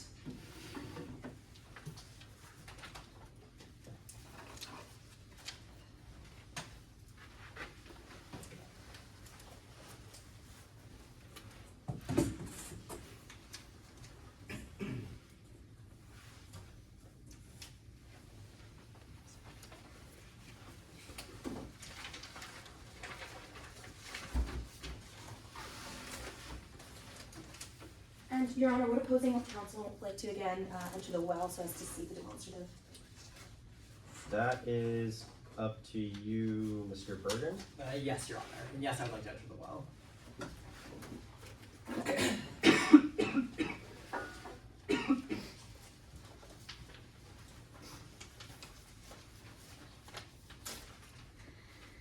May I proceed, Your Honor? You may. Good morning. Can you please introduce yourself to the court? Good morning. My name is Taryn Rivera, and I've been an investigator with the FTC for 2 years now. Before that, I worked at the FBI investigating white-collar crime and fraud. And what do you do at the FTC? I protect consumers from unfair business practices. And how is it that you're involved in today's case? So I initially joined the crew of the saboteurs undercover as part of an investigation with the FTC. After Rob Armstrong's death, I decided to head the investigation because of my familiarity with the case. And how did you ultimately conclude this investigation? I concluded my investigation by obtaining a warrant for Miss Martin's arrest. During her interrogation, she admitted to placing oxalic acid into Rob Armstrong's diving mask. Although she claimed that she only found these supplies the night before she did this, my ensuing investigation revealed that it was much more premeditated than that. And why is oxalic acid relevant to today's case? Well, as part of my investigation, I reviewed Dr. Hartley's autopsy and report, and in that she cites oxalic acid-induced drowning as Rob Armstrong's cause of death. Now, Agent Rivera, in your time on set, what was your capacity as an undercover agent? So I joined the crew as a member of craft services, which basically required me to be on set at all times. And in this role, I had a lot of interaction with both cast and crew members. So let's go backwards through your investigation. Did you ever witness any interactions between Charlie Martin and Rob Armstrong while on set? I did. One moment that particularly stands out to me was on April 1st in the dining hall area. Rob Armstrong had insulted Charlie, and in response, Charlie said in a deathly quiet voice, "I will bury you. I won't regret a thing when I hear you take your last breath. Enjoy these next few days. They will be your last." And why does this stand out in your memory? Well, there is no cameras rolling, so it wasn't like they were recording for the show. It was just Charlie talking to Rob. Now, did you yourself ever interact with Charlie Martin? I did. Actually, the day before that incident, March 30th, I ran into Charlie in the basement of the hotel as they were closing the door to the supply closet. And this confused me because I knew that contestants were not allowed in that area. Did you know what Charlie Martin was doing somewhere she wasn't allowed? Well, that's what I asked her, and what she told me was that she was looking for cleaning supplies to clean up a spill of Diet Coke. And again, this confused me because I knew that we didn't keep Diet Coke on set. We only had an off-brand version called MD Cola. And did she have anything with her? Yes, actually, she was carrying up what looked like to be a bottle, and that was similar in size and shape to the oxalic acid I'd seen numerous times in that supply closet. All right, now during your investigation, what else did you uncover? So we also did a search of Riley K's phone, and in that we uncovered text messages between Charlie and Riley. And would you recognize a copy of these if I were to show them to you? I would. Your Honor, let the record reflect that I'm approaching opposing counsel with what has been pre-marked specifically 19B. Just B. So right there. And permission to approach the witness with the same. You may. Would Your Honor like a courtesy copy for now? Yes. Your Honor. And we will be looking at 19B, Your Honor. And Agent Rivera, what did I just hand you? These are the text messages exchanged between Miss Martin and Riley Kay. Are they a fair and accurate copy? They are. Have they been changed or altered in any way? They have not. Your Honor, at this time, the prosecution moves to enter Exhibit 19B into evidence. May I respond, Your Honor? Are there any objections? Yes, Your Honor. I object to hearsay. Just hearsay, anything else? No, just hearsay. Okay, what's your hearsay objection? Your Honor, specifically the statements of Riley Kay, these do not fall under the party appointed exception and are therefore hearsay. Response, Your Honor? Yes. Yes, Your Honor. The prosecution is happy to redact these statements from Riley Kay, specifically the texts in green. However, the texts in gray are statements from Charlie Martin, who is the party opponent in this matter, and anything else on the screen is just automatically generated. Okay, so do you have any objection if we constructively redact all the green portion out? No, Your Honor. The defense is amendable to that. Okay then. Is this regarding exhibits, which are you trying to enter right now? Just 19B, Your Honor. Okay, so as far as exhibit 19B goes, all portions in green are constructively redacted, and the rest of this printout page will be entered as exhibit 19B. Yes, Your Honor. Now, Agent Rivera, what does Charlie Martin say here? They ask where the cleaning supplies are kept, and not just the mops and buckets, but very specifically, they ask about the chemicals. Does she say anything else about it? She says that she has a plan, and not to worry, because if she gets caught, she'll just say that she's cleaning up a wine spill. And when Objection under Rule 403, substantially more cumulative than probative, may be heard, Your Honor. Sure. Your Honor, this is the second section of the exhibit that the witness has just read word for word to the jury. The jury already has the exhibit in evidence, therefore reading out entire sections of the exhibit is substantially more cumulative than it is probative. Well, technically, actually, I don't think the exhibit's been published, and I will permit the witness to read for portions of it if they'd like to highlight specific parts. I tend to agree that it seems like they're reading all of it, but I'm not gonna overrule it as substantially more cumulative than it is probative. Yes, Your Honor. I mean, I'm gonna overrule it, sorry, not sustain it, overruled. Yes, Your Honor. Permission to, and I'm sorry, Agent Rivera, when were these texts sent? They were sent March 29th, which would have been the day before I ran into Charlie in the hotel basement as they were closing the door to the supply closet, and a week before Rob Armstrong's death, when Charlie admitted to putting oxalic acid into Rob Armstrong's diving mask. Your Honor, permission to approach the witness and publish 19B to the jury? Sure. Is this the only one you're seeking to enter, counsel? Yes, Your Honor. Okay, then. And just so the court, or everyone in the room is aware, the jury doesn't technically have access to 19s A and C, and 19B is constructively redacted, but that's what we have. Yes, Your Honor. Agent Rivera, what else did you find in your investigation? Well, we also conducted a lawful search of Charlie Martin's phone, and on that we found a copy of the material safety data sheet that had been downloaded.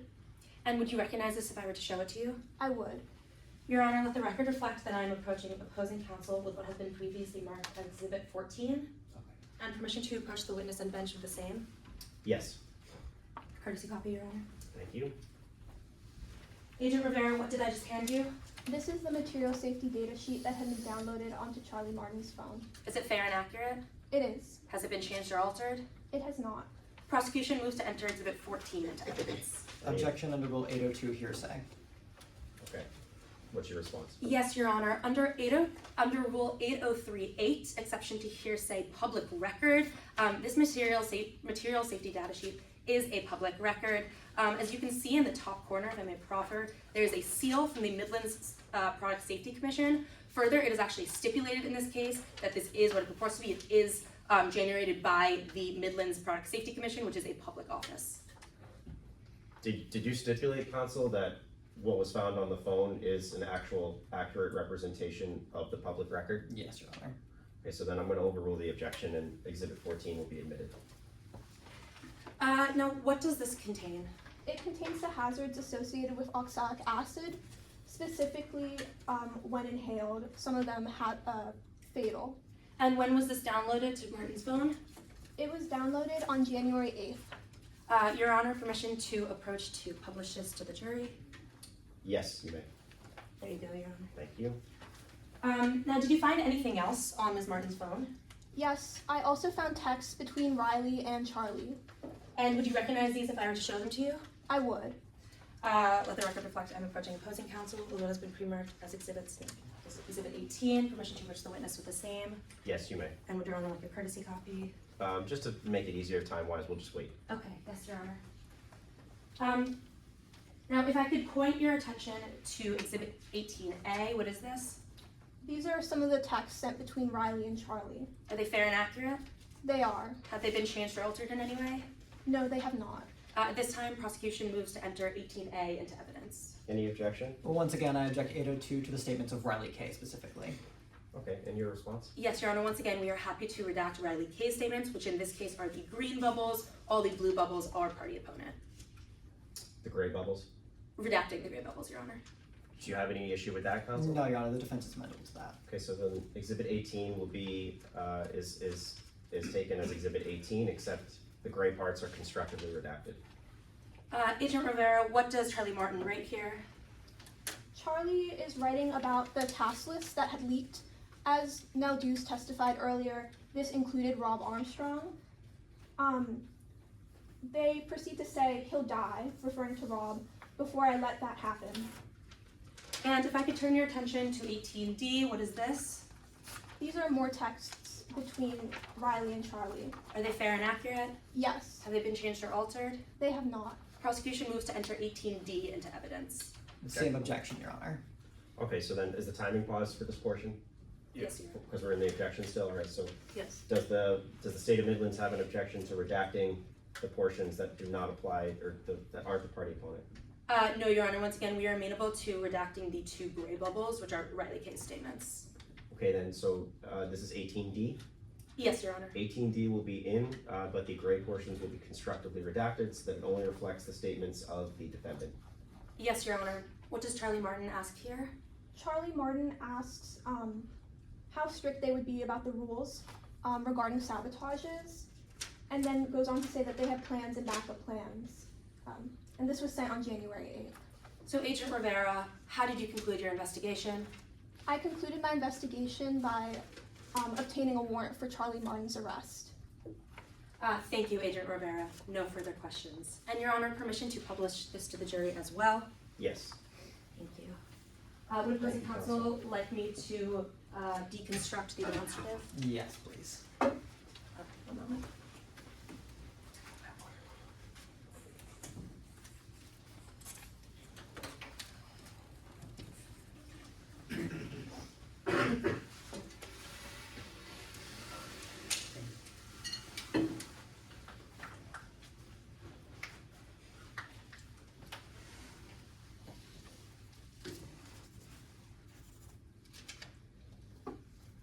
Counsel for the defendant? Yes, Your Honor. Okay, you may proceed when you're ready. Thank you, Your Honor. Good morning, Ms. Rivera. Good morning. Now, I just want to talk about some things you heard earlier during today's trial. You were present during Dr. Hartley's testimony, correct? I was. You heard that the divers weren't sent in for 15 minutes after Armstrong started struggling. They were not. You heard how Riley K withheld information from Dr. Hartley. Yes, I did. You also heard how Riley K told Dr. Hartley that Armstrong was administered CPR for 27 minutes. Yes. Now, Dr. Hartley testified that Armstrong's body did not have significant signs of bruising. Could you repeat that? Dr. Hartley earlier testified that Armstrong's body did not have significant signs of bruising.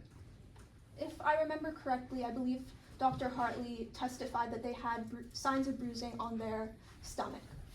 But not significant signs of bruising over their body. No. And you actually were not aware of the inconsistencies between Riley K's statements and Armstrong's body before today's trial, were you? Objection, Your Honor, to misleading the jury. May I be heard? Sure. Yes, Your Honor. Opposing counsel has just phrased their question as inconsistencies.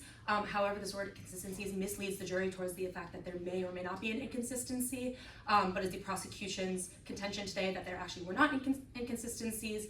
As both Dr. Hartley and Agent Rivera have testified, there was bruising where CPR would have happened, just not all over the body, which is not inconsistent with the CPR having happened for 27 minutes. May I respond, Your Honor? Briefly. Your Honor, Dr. Hartley's testimony was inconsistent. What Riley Kay told them and what they observed are two different things.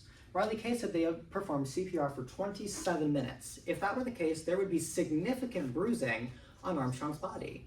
Dr. Hartley testified that there was not significant bruising on Armstrong's body, therefore this is an inconsistency. And, sorry. And if I may continue, Taryn Rivera is the investigator for this case, and they should have been aware of these inconsistencies prior to today's trial. Response, Your Honor. Briefly. Yes, Your Honor. First of all, the question is not were there any inconsistencies. The question is were you aware of these inconsistencies, already assuming the fact that there are inconsistencies? I would at least ask that there be a question first of do you find that to be an inconsistency? Secondly, as I previously mentioned, Dr. Hartley said and Agent Rivera reminded us that Dr. Hartley did testify to there being bruising on the chest, which is where CPR happens. CPR does not happen on the legs or the arms or other parts of the body. You know, counsel, maybe we have a medical expert on the jury, but I don't think we can say that 27 minutes of CPR would cause, I didn't hear Dr. Hartley say it would cause significant bruising, so Yes. if you have an expert who can say that, that's great, you feel free to argue that in closing, but I'm gonna sustain the objection. Yes, Your Honor. Motion to strike the question. Sure, yes, so stricken. Yes, Your Honor. Now you did hear that the divers were not sent in for 15 minutes until after Armstrong began struggling. They were not. And you were aware prior to today's trial that the divers were not sent in for 15 minutes? I was. Yet you didn't feel it was important to investigate why this was?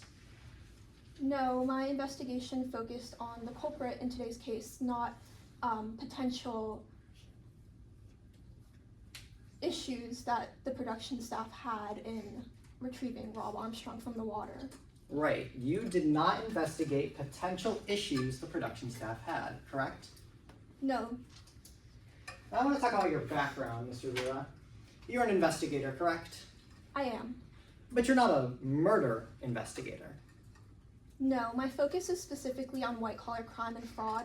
However, the reason I decided to head this investigation is because I had expertise, or I should say familiarity with the show, because I had been working backstage throughout the production process. You work for the Federal Trade Commission, I do. investigating unfair business practices. That's correct. And prior to this, you worked for the FBI That's also correct. in the fraud division.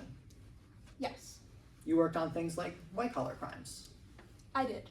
You specialized in money laundering schemes. Yes, and I'd say that experience I gained working in the FBI for 10 years was incredibly beneficial throughout my time working on this investigation. You've also investigated illegal gambling That's also true. and wire fraud. Yes, But just to be clear, you've never investigated a murder before, have you?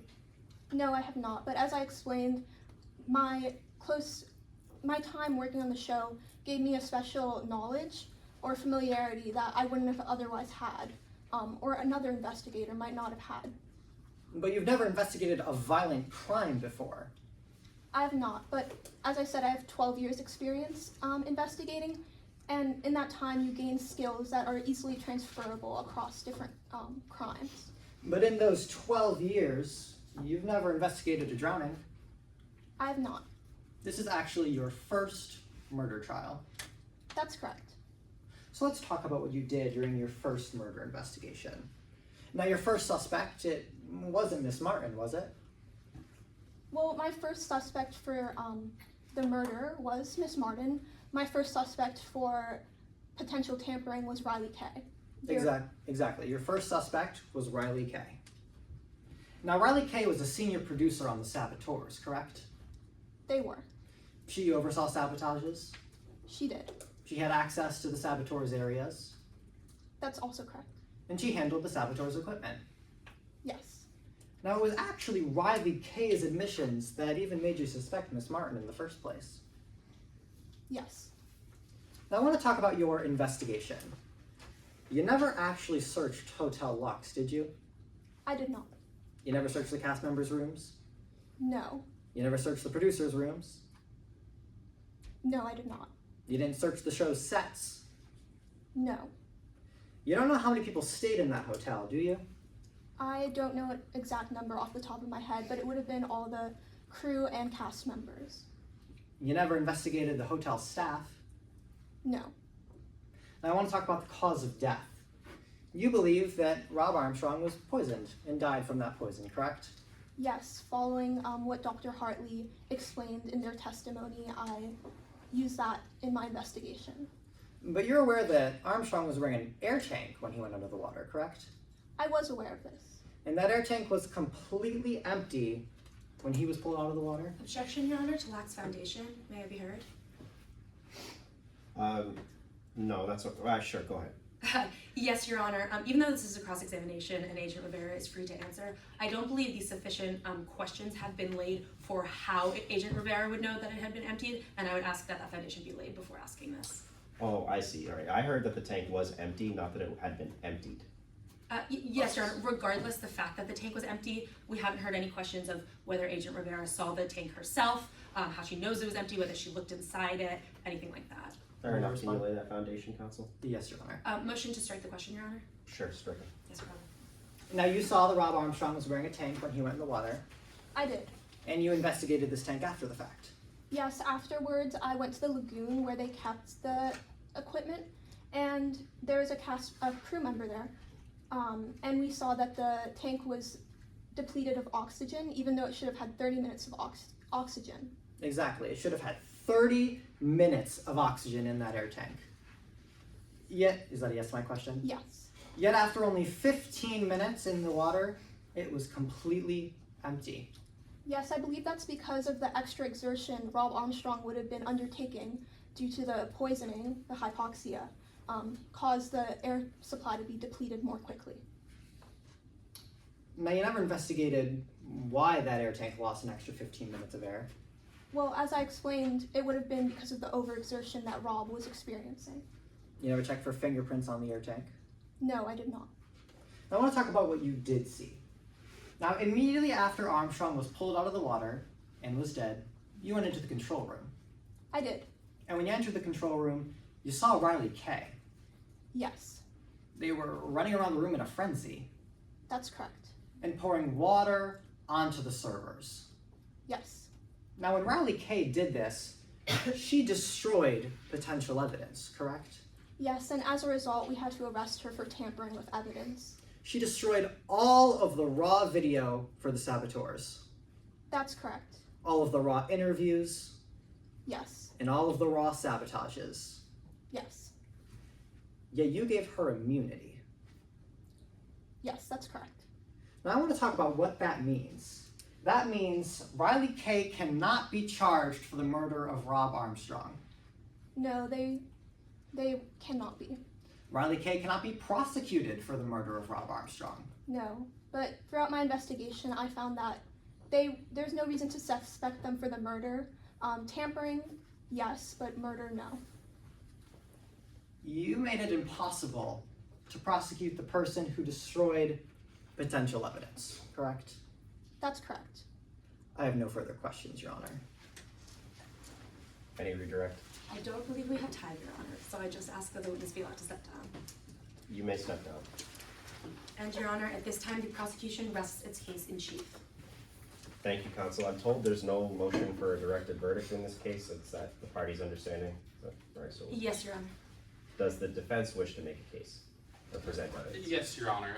If the prosecution is amenable, the defense would like to take a maybe 5-minute break if time is amenable before the defense's case in chief. I think we should, yeah, let's take a break. We went through over half the time, just so everybody's aware, but I'll try to keep it moving so we don't hit 103. Yes, Your Honor. We are amenable to that, Your Honor.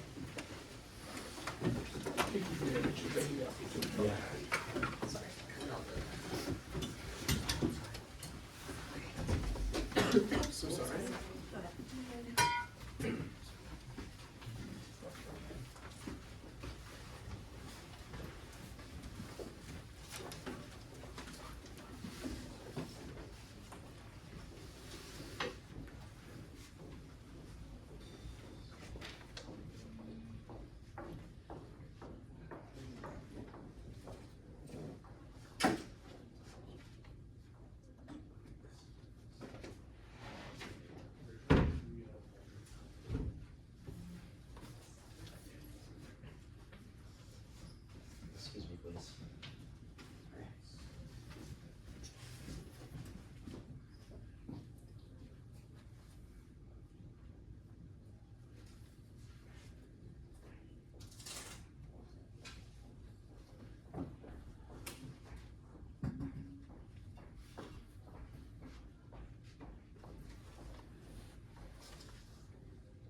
set of the materials before? No. I don't understand that. I judged the same case at Tufts Oh, yeah? in October, And they gave you everything? That's nice. and I had a chance to read it all before that case. Yeah. It's kind of tough to And make I quick don't rulings. understand why they don't do that. Mhm. Last year, the BC gave us the materials, as I did Tufts. I've been doing Tufts for like 6 or 7 years, Okay. and I did BC. It was a big Harvard last year too, it was the same case. Yeah, it's tough to kind of like, it's interesting because there's all these exhibits being offered or And you're going statements. blind. Yeah, and I'm like, why could it be wanted or needed, you know? I mean, you're doing a great job, but I agree with all of your rulings, but why they didn't give you this before? Yeah, it's interesting. I thought when they were talking about it in the meeting, about the tournament packet, I thought that's what they were talking about, the bench book they called it. Not just rules and things, I thought they were talking about. No, it's all of this. I Yeah. mean, this is a lot of reading. Mm-hmm.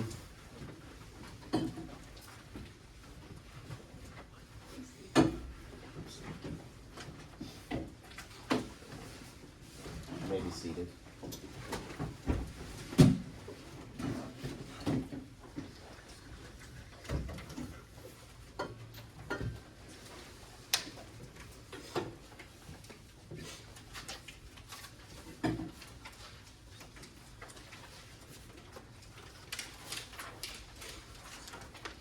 Excuse me 1 second, I forgot to do something. No problem, I think we're waiting on one attorney anyway.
All set. So we are back on the record with the State versus Charlie Martin matter. Does the defense wish to present any evidence? Yes, Your Honor, the defense calls Rowan Patel to the stand.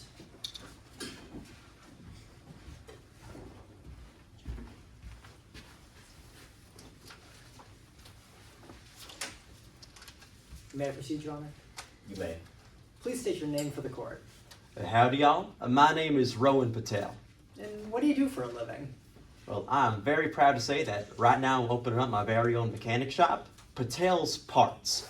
But before that, I served as the challenge designer for this reality television program called The Saboteurs. It was basically my job to dream up, design, and build the challenge courses that contestants would run through. Now, how did the Saboteur Season 10 differ from earlier seasons?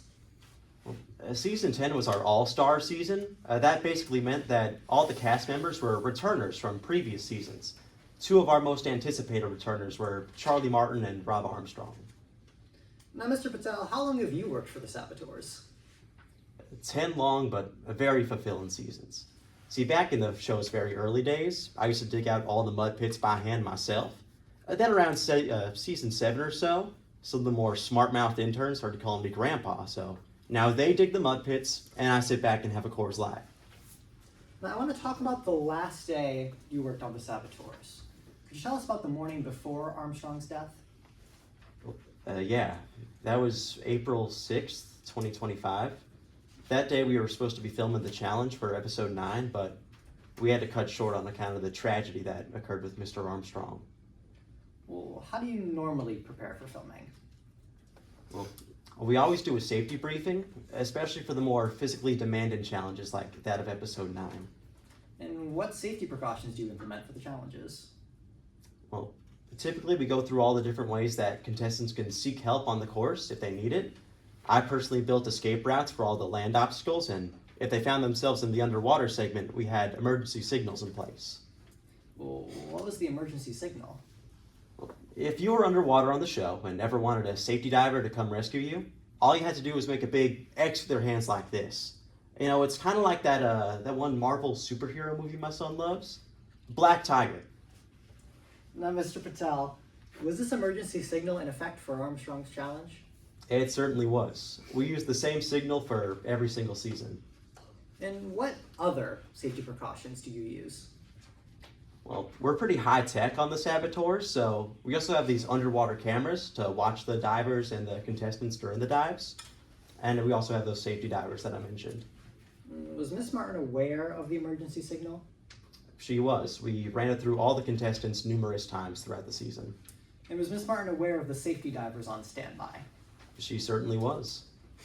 Now, during Armstrong's challenge, were you in contact with these safety divers? I tried to be. See, during the dive itself, I was over in one of them fancy pants production vans. Now, it's got nothing on my 87 Chevy CK, but it does have some really cool features like a live monitor feed and an intercom system. I used that intercom to try to get in contact with the divers, but I never got a response. Did the safety divers intervene when Rob Armstrong began struggling under the water? No. I was watching the monitor and I did not see them go in. Did they intervene when Armstrong began swimming up and down frantically? Again, no, they didn't. Did they intervene when Armstrong tore off his mask? No. At that point, me and everyone else in the production van were starting to panic a little bit, but the divers still didn't go in. Now I want to talk about Riley Kay. Could you tell the members of the jury who Riley Kay is? Of course. Riley's one of the head producers of the Saboteurs. It's her job to basically manage and oversee the sabotage mechanics of the game. And now these sabotages, do audiences see them? Well, yes. We film all the sabotages typically so that the audience can see what the Saboteurs did and production can make sure that they were all done properly. Otherwise, the name Saboteurs wouldn't really make sense. We'd have to call it something lame like, I don't know, Survivor. Was the sabotage for episode 9 filmed? That's the weird thing. I actually never saw any film of the sabotage for episode 9. Now for Armstrong's challenge, what equipment was he wearing? Well, for the land portion of the challenge, he had this weighted backpack, and then for the scuba dive section, he had an air tank and a scuba mask. And did the air tank function as it was supposed to? That was the other really weird thing that I saw. See, every single air tank for all the contestants had 30 minutes of air in them. I checked them all that morning myself, but Rob was only underneath the water for 15 minutes, and when the divers finally pulled him out, his air tank was completely empty. Objection, Your Honor, to lax foundation. May I be heard? Yes. Once again, we have not heard how Mr. Patel specifically knows that the air tank was empty when Rob Armstrong exited the water. I would like to hear some foundation as to Mr. Patel checking it himself, or hearing that, or something like that. May I respond, Your Honor? Yes. Your Honor, Mr. Patel just testified that he was there when it happened and he saw what happened. He has the knowledge to know that the air tank was out of air. Response, Your Honor? No, it's okay. I agree, but I don't think we technically heard foundation. If he heard it from somebody, it might be a hearsay issue, so could you lay that foundation? Yes, Your Honor. Motion to strike. Yes, stricken. Yes, Your Honor. Mr. Patel, how do you know that the air tank was out of air after just 15 minutes? Well, I did my job and I checked the air tank myself. And how much air was supposed to be in that air tank? Well, 30 minutes. And like I said previously, I checked them that morning up, and Rob's air tank did have 30 minutes. Do you know why Rob Armstrong was struggling in the water? I have no idea. I know he was a little bit tired early in the morning, but he was cleared to do the challenge just like everyone else was, and when he got to the scuba section, he didn't really look exhausted or tired at all. I have no further questions, Your Honor. Cross-examination? Yes, Your Honor.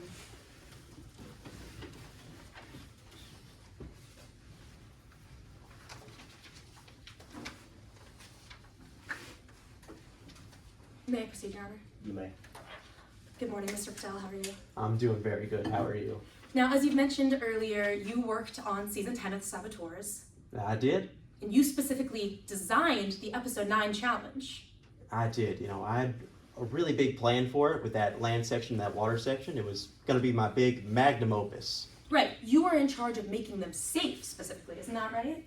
Yeah, and like I said, we had those emergency signals, the escape routes. I put in all the stops. So you know that the challenge for episode 9 was safe. Yeah, nothing could be 100% safe, but barring some act of God, I thought the challenge was going to be very easy to go through. Barring an act of God, but couldn't you also say that it couldn't be safe from something like poisoning? I mean, I suppose. There was no poison in the course, though.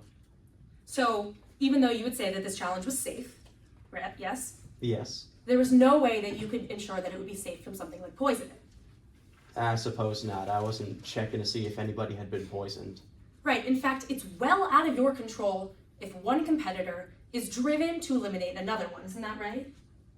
Yeah, I mean, the point of the show is to eliminate or murder people from the show, but that's not really under my jurisdiction. But Mr. Patel, when you say eliminate, you don't just mean from the game, isn't that right?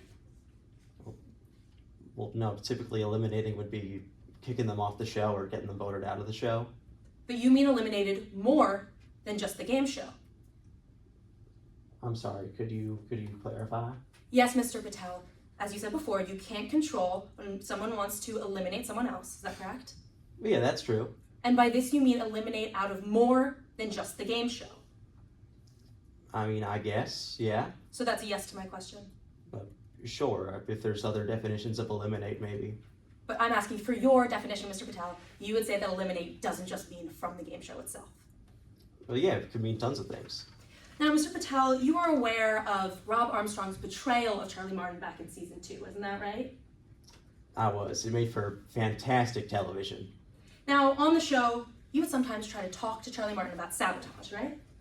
Oh, yeah, Charlie was a saboteur, so we would go through all the different things that maybe she could do for the challenge, because I designed all the courses. Right, so you would try to talk to her about safety issues, Yes. but she would always steer the conversation back to Rob Armstrong. Yeah, that was pretty common among the saboteurs. Rob was definitely the man to beat. He was something of an Adonis, so they were always trying to get him out in the challenges. You would say that Miss Martin was always complaining about Mr. Armstrong. Yeah, Rob, you know, he was really, really good at the challenges, more so than the other competitors, so everyone was really gunning for him. But specifically, every single conversation you had with Miss Martin over the course of the entire season 10, she would turn to Rob Armstrong. Yeah, everyone was Objection trying to get him. answered. This was already answered two questions ago, Your A Honor. response, Your Honor? Sure. Yes, Your Honor. The question initially was that she would often turn the conversation to Rob Armstrong. Here, I'm actually asking that in every single conversation, she would turn it to Rob Armstrong. There's a distinction there. The objection's overruled. Yes, Your Honor. Specifically, she would turn the conversation to getting revenge on Rob. Yeah, that was one of our big themes for season 10 because of that, you know, betrayal from season 2. Charlie was trying to do the same thing to Rob. It was one of your themes, but these conversations would happen off camera, right? Well, yeah. During safety briefings. Yeah, she was trying to think of safe ways to get Rob kicked off the show. And she would always focus on getting revenge on Rob. Isn't that right? That was what the saboteurs were supposed to do, yeah. In fact, she would actually mention getting revenge on him multiple times during unrelated conversations. Isn't that right? And that's very true. So even when you were talking about something else, she would always turn it back to Rob. Yeah. In fact, you would always have to steer her back towards what you were supposed to be talking about, right? I did sometimes just to make sure that everyone was getting the same memo. You know, Rob's kind of like a Ford F-150. Strong, reliable, you love to talk about it, but sometimes other things have to come first. In fact, you would steer Miss Martin back so that she didn't self-destruct during challenges. Isn't that right? Yeah, I did my best to make sure everything was safe, and I made sure to tell Charlie how to keep things safe. In fact, you testified earlier that it was pretty normal to talk about Rob Armstrong, right? Well, yeah, everyone was gunning for him. He was the man to beat. But you would say that Miss Martin went above and beyond these efforts when it came to sabotaging Rob. Isn't that right? Yeah, if you want to beat someone like Rob Armstrong, you got to go above and beyond in the challenges. So even compared to the other saboteurs, Ms. Martin was going above and beyond only when it came to Rob Armstrong. Isn't that right? Yeah, it fit the theme of the show pretty well. So, to your perception, Ms. Martin always and only had it out for Rob during season 10? Well, she had it out Objection under for. Rule 701 speculation may be heard. Sure, yes. Your Honor, it is outside the witness's rationally based perception to know exactly what Miss Martin's mindset was during the season, therefore they cannot answer the question. Response, Your Honor? Yes. Yes, Your Honor. This is to the witness's rationally based perception, as he has previously testified multiple times in this cross-examination. Ms. Martin was always trying to eliminate and sabotage Rob. This has already been elicited from the witness. I'm just clarifying. May I respond, Your Honor? Go ahead. Your Honor, the witness can testify to his observations and the conversations he had with Miss Martin, but he cannot testify to her mindset as to what she was trying to do during the game. Response, Your Honor? No, that's okay. I'm gonna sustain the objection. I don't know if you can go that far as to saying she had it. The statement is she had it out for him. That was the question. Yes, Your Honor. Okay, so I'm gonna sustain the objection. Yes, Your Honor. Feel free to argue that, Ms. Meyer, by the way. But as to him saying it, it's sustained. Yes, Your Honor. Now, I'd like to talk a little bit more about your time on set, Mr. Patel. Now, you are aware of a cleaning agent used on set called oxalic acid, isn't that right? Yeah, it's one of the chemicals we use to clean like floors and things like that. Specifically, you use it for industrial cleaning, And that's right. removing rust, Yes. bleaching. Yeah, if you spilled something like wine on the floor, you would use it to get that out. You would use an industrial grade wood bleach to get something like wine out of the floor. Yeah, it stains a lot. Ask my wife. Is it your testimony today that someone would use oxalic acid to get a wine stain out of the floor? It's one of the uses. I probably wouldn't be what I use, but I could see how people could use that. Mr. Patel, is it your testimony today that one should or could use oxalic acid to get a wine stain out of the floor? They probably shouldn't, but that's what we had available. So that's a yes to my question. It shouldn't be used for a wine stain. I personally wouldn't use it, so I guess the answer is yes. And you personally are aware of just how harmful oxalic acid is, isn't that right? Yeah, it's not something that kids should be huffing. People do it with a lot of things nowadays, but definitely don't huff oxalic acid. So someone shouldn't inhale oxalic acid. No, it's no whippet. No one should ever even come into contact with it, in your opinion? Well, yeah, you shouldn't be dipping your hands in the stuff or putting it all over your face like that. And to the extent of your familiarity with oxalic acid and with the diving equipment used for the challenge, you would say that no one should ever have to breathe in oxalic acid when using a breathing mask 30 feet underwater. Isn't that right? Yeah, I generally recommend against that. So that's a yes to my question. No one should ever come into contact with it? Objection asked and answered. I'm gonna overrule it. You can get this answer. Yes, Your Honor. When somebody is 30 feet underwater with a diving mask, they should not come into contact with oxalic acid. Isn't that right, Mr. Patel? Yeah, that sounds like a generally bad idea. All right, now speaking of diving gear, on the morning of the challenge of episode 9, you actually saw Ms. Martin hanging out by some of the diving gear for the challenge. Isn't that right? I did. I said hello. She asked about the challenge, and I think I saw her with some kind of a powder. I couldn't be sure what it was at the time, though. In fact, she asked if she could get another look at the diving equipment that morning. Isn't that right? Yeah. And as you mentioned, after you saw her looking at the equipment, you saw her take out a white powder Yes, and place it in a diving mask. that's true. Specifically, a blue diving mask, Yep, which was Rob Armstrong's assigned color. that's right. And you later discovered that this same powder was oxalic acid. Yeah, I found out that it was oxalic acid, but I didn't know at the time. Right, even at the time not knowing what it was, you were planning to confront Ms. Martin about her putting this powder in the mask, isn't that right? I did, but as I was walking over, one of my interns came to me. One of the balance beams fell apart, and kids these days don't know the difference between a crow's foot wrench and a crow's foot wrench and a monkey wrench, so I had to go fix that whole shebang. So you, in fact, never checked the diving masks again before the challenge, isn't that right? That's true. I got distracted by my work. Despite having seen Ms. Martin place a white powder into it that had warranted you wanting to check on it. Yeah, generally you want to avoid white powder. My wife learned that in rehab the hard way. And retrospectively, you think that not checking these masks was a mistake, don't you? Absolutely. As much as I had to fix that balance beam, I wish I could be in 2 places at once and fix that problem too. Had you known that it was oxalic acid, you would have stopped it, wouldn't you? Absolutely. Safety is my #1 priority.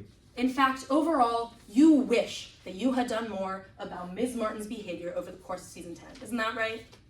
I do. Thank you, Mr. Patel. No further questions, Your Honor. Any redirect? Yes, Your Honor, brief redirect.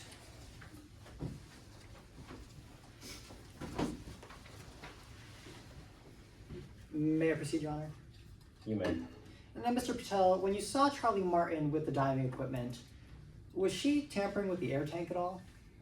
No, she was only touching the scuba mask. She didn't go near the air tank at all. Do you know how that air tank lost 15 minutes of air? I still have no idea. No further questions, Your Honor. Any cross-examination based on that? No, Your Honor.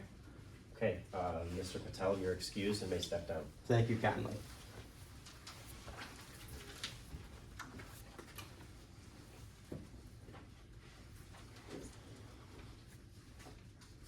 Are there any more witnesses for the defense?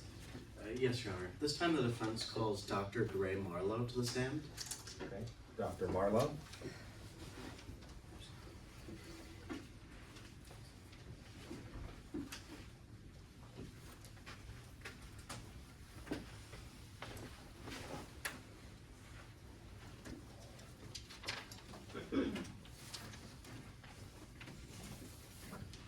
Permission to proceed? You may. Could you please state your name for the court? Yeah, good morning. My name's Dr. Gray Marlowe. Dr. Marlowe, what do you do for a living? So, I'm a trained sports medicine physician. Recently, my kids became a little much, so I decided to move towards expert consulting. So for the past 5 years, I've been doing expert consulting in legal cases, such as this one. And could you tell the court about your educational history? Oh, for sure. So, I went to the University of Michigan, where I got my medical degree, had a fun time, go blue. And then after that, I did my residency there. I did a fellowship in Midlands. I got my board certification, various trainings here and there, advanced trauma life support, board certified, all the letters at the end that don't really matter. And how did you get involved in today's case? Sure. So, I frequent basketball games. I had a friend who reached out, asked if I would do some work for them. So my friend Carrington reached out, asked me if I'd review the case, and I agreed. And did you review any materials in preparation for this case? Yeah, so it's standard when the state does autopsies that I ask for the materials. So I got the autopsy, I got the toxicology report, some blood work. I, of course, reviewed those myself. I got video dive footage, a lot of stuff, but I think that's the gist. And were these facts and data sufficient in coming to your conclusions on Robert Armstrong's death? Yeah, I had plenty of evidence. Those guys, they write everything down. And did you use a method in today's case?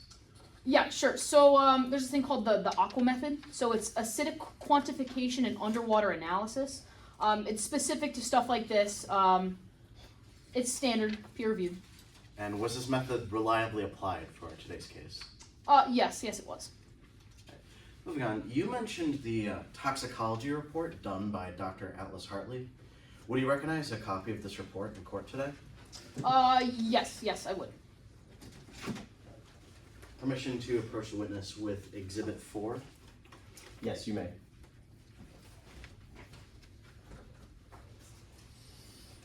Would Your Honor like a courtesy copy? Sure. Thank you very much. This one. Do you recognize what I just handed to you? Yes, this is one of the files that the state handed over. It's a toxicological analysis. And does it look fair and accurate to the last time you saw it? Yes, this is the copy that my office got faxed. At this time, the defense would like to admit Exhibit 4 into evidence. Any objection? Yes, Your Honor, to hearsay. Okay, go ahead. Your Honor, if I may respond. Yes, please. Under Rule 703.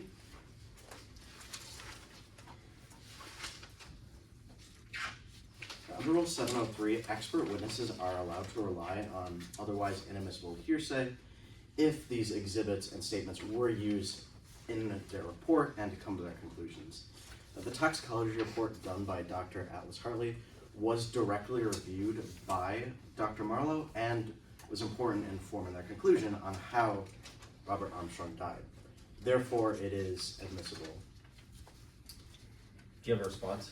Yes, 703 pertains to the general admissibility of an opinion based on facts or data that need not be admissible in order for the opinion to be entered. But it has no value as to whether the facts or data are admissible and can be entered into evidence. I tend to agree. Is there anything else you can point to, counsel, about why this would be admissible? As the document itself would be admissible, not any information within it, but.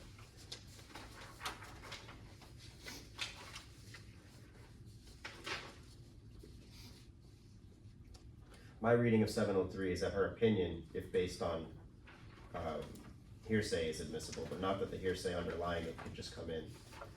I don't know if there's case law or something in this jurisdiction.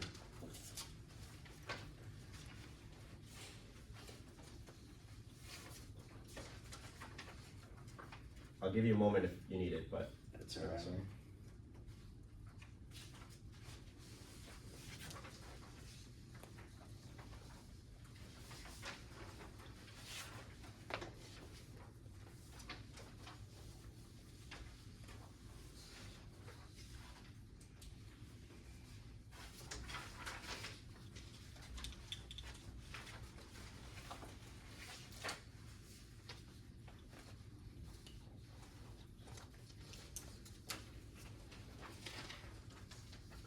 So we have about an hour left, so I'm gonna sustain the objection at this time. Exhibit 4 isn't coming in at this time. If there's another way, you can try to maybe seek it, but that's not to say the expert can't testify to the opinion as it pertains to this, but as of right now, the report itself is not going to be in evidence. Yes, Your Honor. Yes, Your Honor. At this time, I am retrieving Exhibit 4. Thank you, counsel. Dr. Marlowe, do you recall reviewing the toxicology report done by Dr. Atlas Hartley? Yes, it's in the stuff the state turned over to me. And in your review, did you agree with the conclusions drawn by Dr. Hartley? All right, so here's where we get in the nitty gritty. This is the rough stuff, okay? So basically, when the state starts with doing an autopsy, they run like a whole bunch of standard tests. And so one of these tests is called an H&E. Doesn't matter what it stands for, right? So we run this test, and it comes back, and it looks pretty clean. It's kind of hard to see, you know, like the microscopes, because the state's a little underfunded, so they're a little like squishy. So they run the test, and they're like, let's run another test. Me personally, I don't think they needed to run another test, but that's their prerogative. So they run another test, and they say, okay, we found an increased level of calcium oxalate crystals. So I look at this, I'm like, all right, I'll run the tests. They all match. I don't really think the state needed to run it, but they ran it. They found something, and I disagree with the conclusions, but there they are. Dr. Marlowe, what is a calcium oxalate crystal? Okay, so it's basically a kidney stone. They're commonly found in people with dehydration. We find them a lot in autopsies. It happens all the time. It's one of those things, your body just does it after you're deceased. It's one of those things like a jerk reaction. We find them a lot in kidneys, sometimes in the stomach. It's pretty common. I'd say that they're found in like 70% of all autopsies. And what did Dr. Hartley conclude the presence of these crystals meant? So Dr. Hartley took these crystals, and she concluded that this means that the decedent died from something called acute oxalate poisoning. So in order for it to be considered poisoning, it has to be found in all the major organs. So it'd have to be in your kidney, it'd have to be in your livers, it'd have to be in the brain. That's not the case here. It's found in the lungs. We know that from looking at it, we know that he inhaled some of this oxalic acid, so it's found there. But it's not found in any of the spots it has to be in order for it to be considered poisoning death. And what does the lack of a presence of calcium oxalate crystals in these organs suggest? So as I said, we know because there's no crystals in these vital organs, it didn't circulate all the way around the body, so he couldn't have died from poisoning, or at least it's very unlikely that he died from this poisoning. You also mentioned reviewing the transcription of the dive footage that was annotated by Dr. Hartley. Would you recognize this transcript in court today? Yeah, I'd recognize that. Permission to approach the witness with Exhibit 5, which has been admitted into evidence already. Yes, counsel, would you mind using the copy that's been entered? Yes, Your Honor.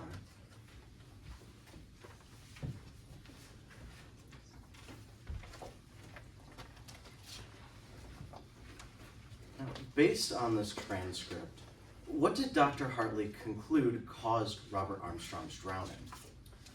Okay, so Dr. Hartley looked at this, and she concluded, based on her report, that Mr. Armstrong died from poisoning, right? Objection, Your Honor, misleading the jury. The witness just stated that Dr. Hartley concluded as to the cause of death of Rob Armstrong solely from this document, when in reality Dr. Hartley relied on several materials as well as a standard method to come to her conclusions. Your Honor, if I may respond. Yes. My witness was not allowed to finish. I believe what she was trying to say was that based on all of the things that Hartley submitted, it was acute oxalate poisoning they believe caused a drowning. And she was going to testify how this toxicology report plays into that. Not necessarily that this was the sole deciding factor in that review, but how it impacts this finding and how my particular witness disagrees with the finding of Dr. Hartley. If I may briefly respond, Your Honor. Go ahead. The witness clearly signaled to the document and said, from this, Dr. Hartley concluded, only signaling to the signaled document in his hand. So I would ask that the defense either lay that foundation or that this be stricken from the record. I'm gonna overrule the objection. Don't know if it's overruled. Go ahead. Would you like me to re-ask the question, Dr. Marlowe? That'd be amazing. What did Dr. Hartley conclude caused Robert Armstrong's drowning? Okay, so I looked at all the stuff the state sent over, this included.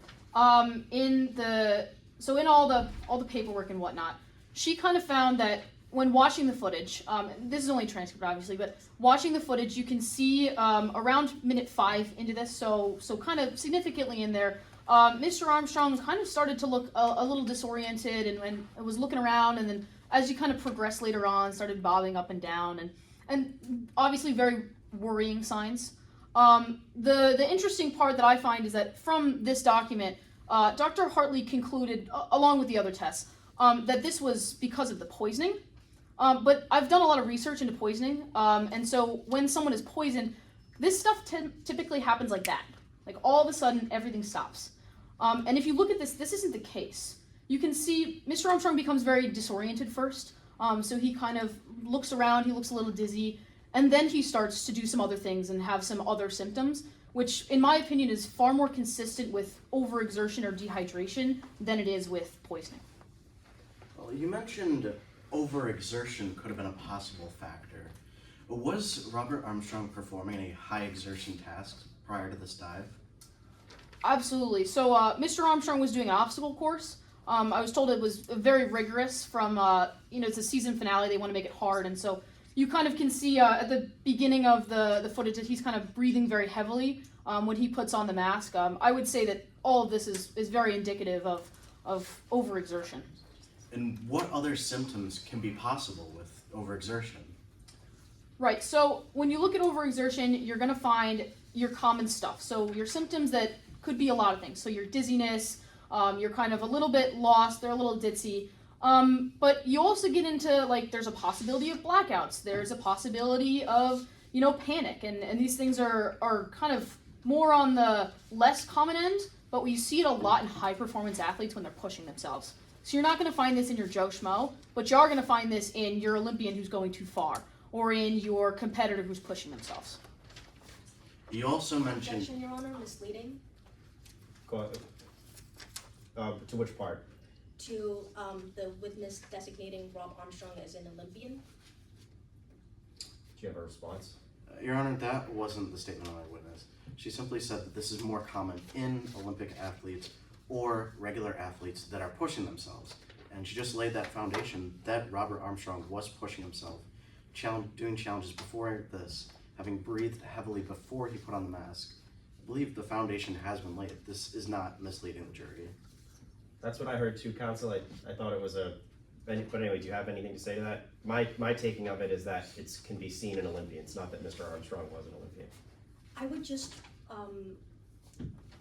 like to strike the phrase Olympian and argue that that's misleading to the jury because we've already heard foundation as to how Rob Armstrong was competing in the challenge from Ron Patel, like the condition of Mr. Armstrong prior to the challenge, but any further like imaginative characterizations of Rob Armstrong are misleading to the jury. I'll just make a limiting instruction to the jury that Rob Armstrong was in no way an Olympian, and but I'm gonna overrule the objection. Yes, Your Honor. You also mentioned dehydration could have been a factor. What kind of effects are present in dehydration? Yep, so dehydration, you're gonna see, again, these same types of symptoms. So panic, dizziness, disorientation, slowing movements, lack of awareness, that type of thing. Dr. Gray Marlowe, in your expert conclusion, do you believe Robert Armstrong's hypoxia was the result of acute oxalic poisoning? No, I believe that Mr. Armstrong much more likely suffered from a combination of overexertion and dehydration, as pointed by the facts. Thank you, Dr. Marlowe. I have no further questions. Thank you, counsel. Cross-examination? Yes, Your Honor.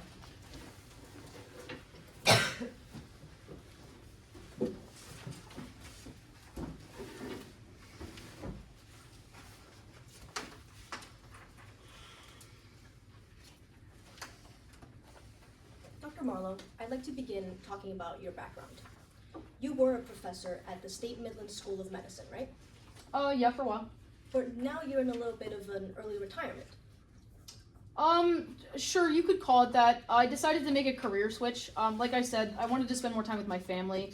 It's kind of a choice I made later in life. A lot of my colleagues were doing the same. It felt my time to move on, so I switched to this. In fact, it's been many years since you last performed an autopsy yourself. Yes, that's true, but I don't perform autopsies in my line of work. I simply review them.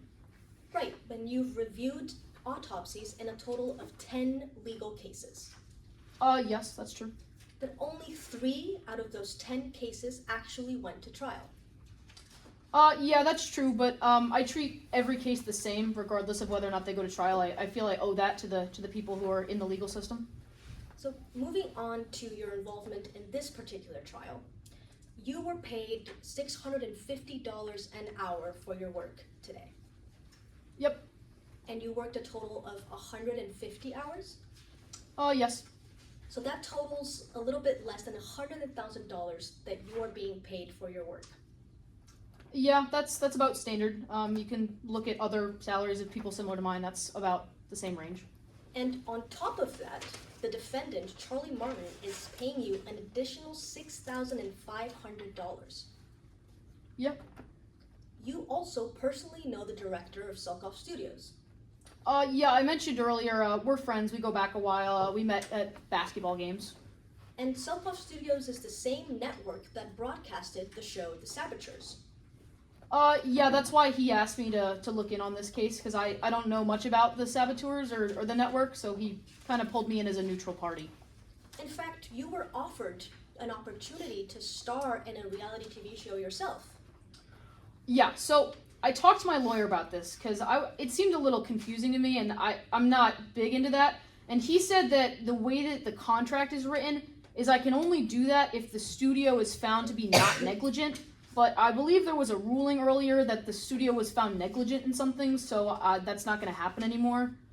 You'd have to check with the lawyers, but I'm pretty sure that's not on the table.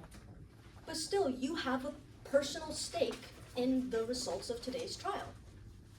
I mean, I like to have an upholding to do my job. I think that I owe it to the people to do my job well and to follow the facts. I do know someone, but I disclose that as conflict of interest. That's standard procedure.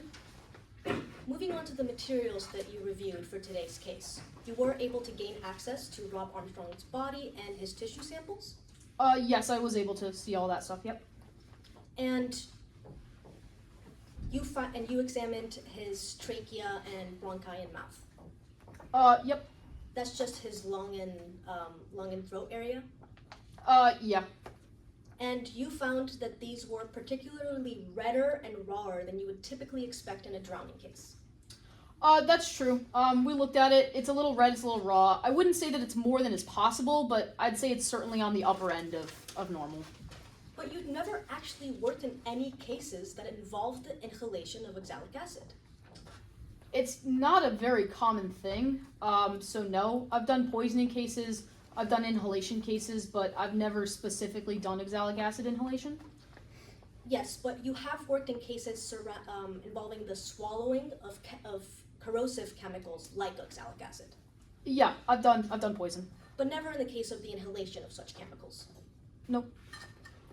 And you would agree that in the swallowing of those chemicals, the damage to the tissue would appear much more obvious to the naked eye. Yeah, I mean, they're different things. When you're talking about inhalation, usually it's mouth and nose. When it's swallowing, it has to do more with the esophagus, and you're looking at the stomach. So they're definitely different.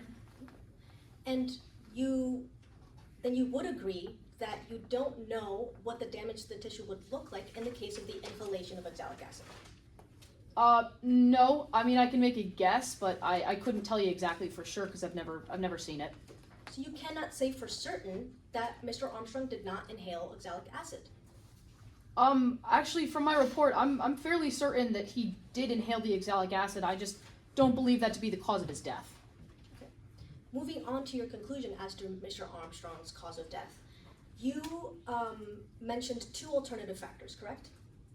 Yes, that's correct. Dehydration and overexertion are my conclusions. But you actually don't know if Mr. Armstrong was hydrated before the events of the challenge or during the events of season 10. Yeah, so I received the prior medical history from the state with my review and my examination.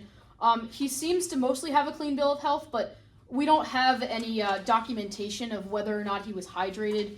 I'm not sure where I would have gotten that from. I asked the state to give me everything they had, so I'm not sure how I would have gotten that information. So again, you have no information as to Mr. Armstrong's physical state during season 10 of the Saboteurs. They do like a kind of a pre-physical before they go on the show, but other than that, no.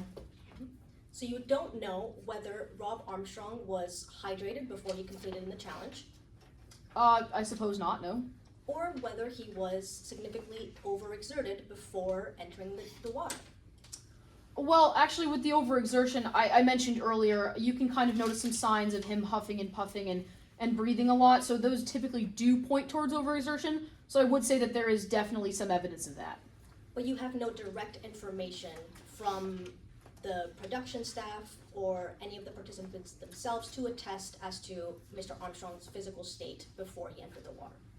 I did not speak to anyone involved in the case except for the people at the state. I let the investigators do their job. I try to stick to mine. So you cannot say for certain that dehydration and overexertion could have influenced Rob Armstrong's death. Well, in science, nothing is certain. You can never say with 100% certainty. There's always a possibility. So I can't say for absolutely certain, but I could say there's a pretty solid chance.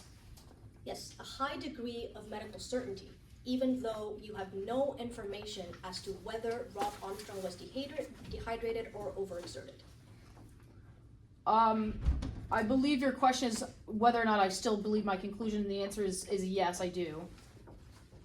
Moving on to oxalic acid, which was mentioned in both your report and Dr. Hartley's. There was an elevated presence of oxalic acid in the blood. Yes. And the highest concentration of oxalic acid were in the lungs and in the throat. Yep, that's to be expected from inhalation. And no oxalic acid in the stomach. Correct. So again, as you've just stated, the only possible way that oxalic acid could have entered Rob Armstrong's system was through the inhalation of oxalic acid. Once again, I'm fairly certain that Mr. Armstrong inhaled this acid. I just do not believe that it killed him. I find it very hard to prove that. I actually think that there's a lot of other causes that are far more likely. And you mentioned calcium oxalate crystals in your direct. Yes, kidney stones. And you believe that these were naturally occurring. It's very likely to say. It's very common, and so they kind of say, when you see horses, think hoofbeats. But Dr. Hartley noted the proliferation and distribution of these oxalate crystals, correct? Yeah, it's in the report. So you did not mention and direct that critical part of Dr. Hartley's analysis. Well, I didn't believe it was relevant. I mean, when you have calcium oxalate crystals, like these are naturally forming things. There's not really a set pattern. So the congregation and distribution, to be honest, I don't think is very relevant. The fact that they're there in and of itself, I don't find terribly pertinent. It's quite common. But Dr. Hartley did note these as a sign of oxalic acid poisoning, even if you yourself did not think that is relevant. It's one of the many possible lesser-known symptoms, yes. And you have no reason to doubt the veracity of Dr. Hartley's methods or materials. No, I believe that Dr. Hartley does a fine job for the state. I think she has a tendency to overdiagnose poison in some cases, but other than that, I trust her methods. No further questions, Your Honor.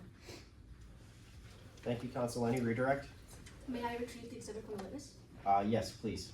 I believe this is the one that's in evidence.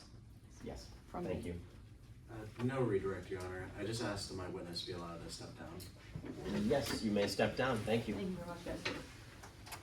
And does the defendant wish to present any more evidence? Yes, Your Honor. At this time, the defense calls Lennox Reynolds to the stand.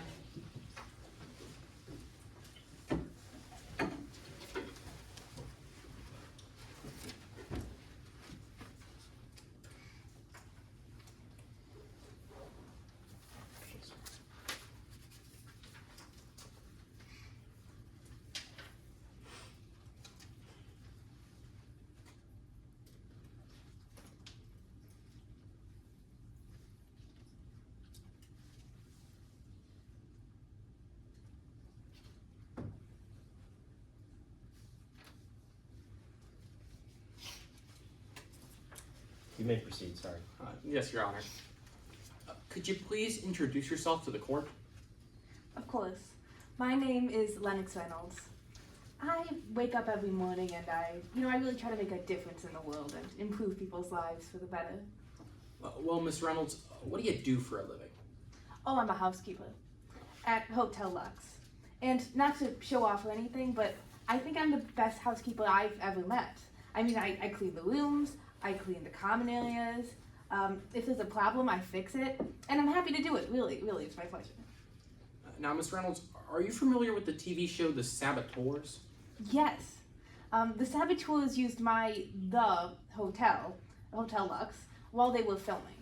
And, I'm not a big reality TV person myself, but my son Jeremy, he loves it when I hang out with him and his friends so we can bond, so I would watch it with them. Well, Miss Reynolds, why are you here in court today? Well, because something crazy happened, and, I've always wanted to solve a mystery. I could be like the Sherlock Holmes or the Columbo of the situation. I have to share what I saw in Charlie's room. Charlie's a contestant on the show. Well, Miss Reynolds, what'd you see in Charlie's room? It all began while I was cleaning. Now, we housekeepers have a very strict code. You do not look at people's personal belongings. But you'd be surprised what people leave just out in the open in their private rooms. And what I saw in Charlie's room was something that kind of surprised me. Well, what is it that you saw? I saw a bottle of oxalic acid, and it had a sticky note next to it. Well, why'd you notice this sticky note on the bottle? Well, I recognized the handwriting. I bet I saw that handwriting more than my own on some days, except not in Charlie's room and not by the oxalic acid. Well, where'd you see this handwriting that you recognized? It's all over the production notes for the show. And there are so many production notes. However many you think there are, there's more. But I guess that makes sense, it's a big show. About these production notes, where'd you see them? They were all in the trash of Riley Kay's room. Kay's trash can was itty bitty. And so there were probably about as many notes on the floor as there were in the trash can, honestly. It felt like I was at home at times. So the handwriting on these notes in Riley Kay's trash can, did it match that handwriting on that note on that bottle of oxalic acid? Yes. The handwriting on the notes in the trash can matched the handwriting on the note by the bottle of oxalic acid. Well, I'd like to talk a little bit more about oxalic acid. Was it anywhere else in the hotel? Oh, yes. We at Hotel Lux are extremely organized. We have a supply closet in the basement. That's where we keep the oxalic acid, along with the brooms and, bleach and other cleaning supplies. Now, you said the oxalic acid is stored in the supply closet. Did it have any locks on it? No, that's a good idea though. You said the supply closet was in the basement. Was there a lock on that door that led to the basement? No, but I do close that door.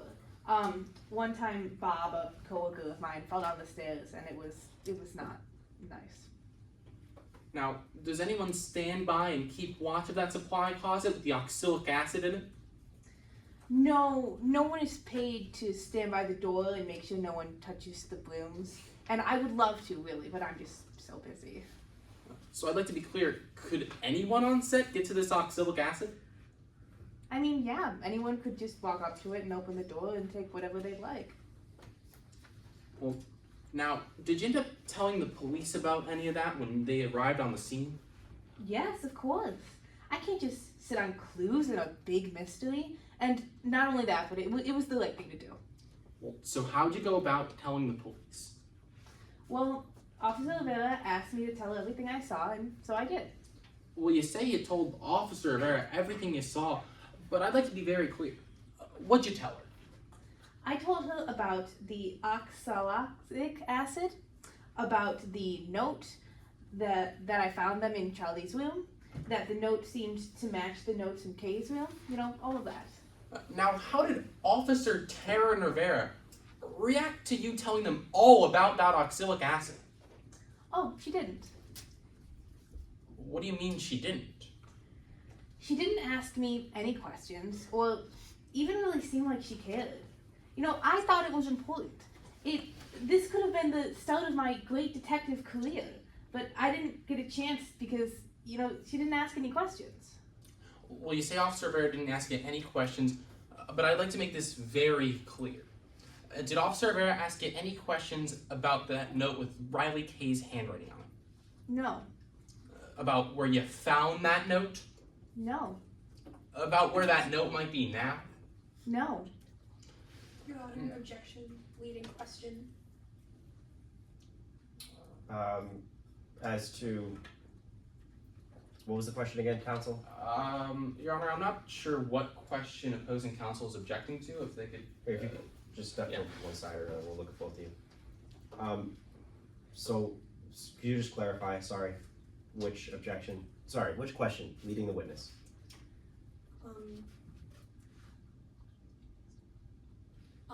To the question where the attorney asks yes or no to whether or not I believe they grabbed the oxalic acid. And so now, all right, so I guess you asked a question about yes or no where the acid was? Your Honor, I'm not quite sure still what question they're referring to, because I asked a couple questions about oxalic acid just now. Your last question was, the agent never asked about something? Yeah, I asked if Officer Rivera ever asked any questions about the note you found on that bottle of oxalic acid. And, Your Honor, the witness responded no to this question. Your Honor, Just keep the volume up when speaking, sorry. Your Honor, may I respond on that? Okay, no, sorry. So the objection is gonna be overruled. I'm not sure that it was leading, the question was. Obviously, feel free to re-raise this objection if we drift into that, but I don't think there was a leading question asked here, at least by my memory. Yes, Your Honor. Would you like me to re-ask my question? Please. Now, did Officer Rivera ask you any questions about that note that you found on the bottle of oxalic acid? No. I thought that she was going to, I wanted her to, but she didn't. I'd like to move on to that bottle that you found the note on. Did Officer Rivera ask you any questions about that bottle? None. Did Officer Rivera ask you any... Your Honor, objection, leading question. You're asking specific questions, such as, did you find any note? Yes or no, and the witness is responding with no. Your Honor, may I respond? No, that's okay. I'm gonna overrule. I think the question here was were there any questions asked? I think he's allowed to ask. I'm gonna give a little bit of leeway here. I think maybe the question should be a little more focused as to what happened or if something didn't happen, but but I don't think it's quite leading the witness. Yes, Your Honor. Would you like me to repeat my question again? Please. Now, about that bottle, I'd like to move on to it. Did Officer Vera ask any questions about where you found that bottle? No, she didn't ask me anything like that. Did Officer Vera ask you any questions about where else that bottle could be in the hotel? No. Did Officer Vera ask you any questions about that bottle of oxalic acid at all? None. You know, for a while, I felt like nobody cared but me. Thank you. No further questions, Your Honor. Thank you, counsel. Cross-examination. Yes, Your Honor. Good afternoon, Ms. Reynolds. I would like to discuss your relationship with the defendant. You would call Miss Martin a friend, correct? Yeah.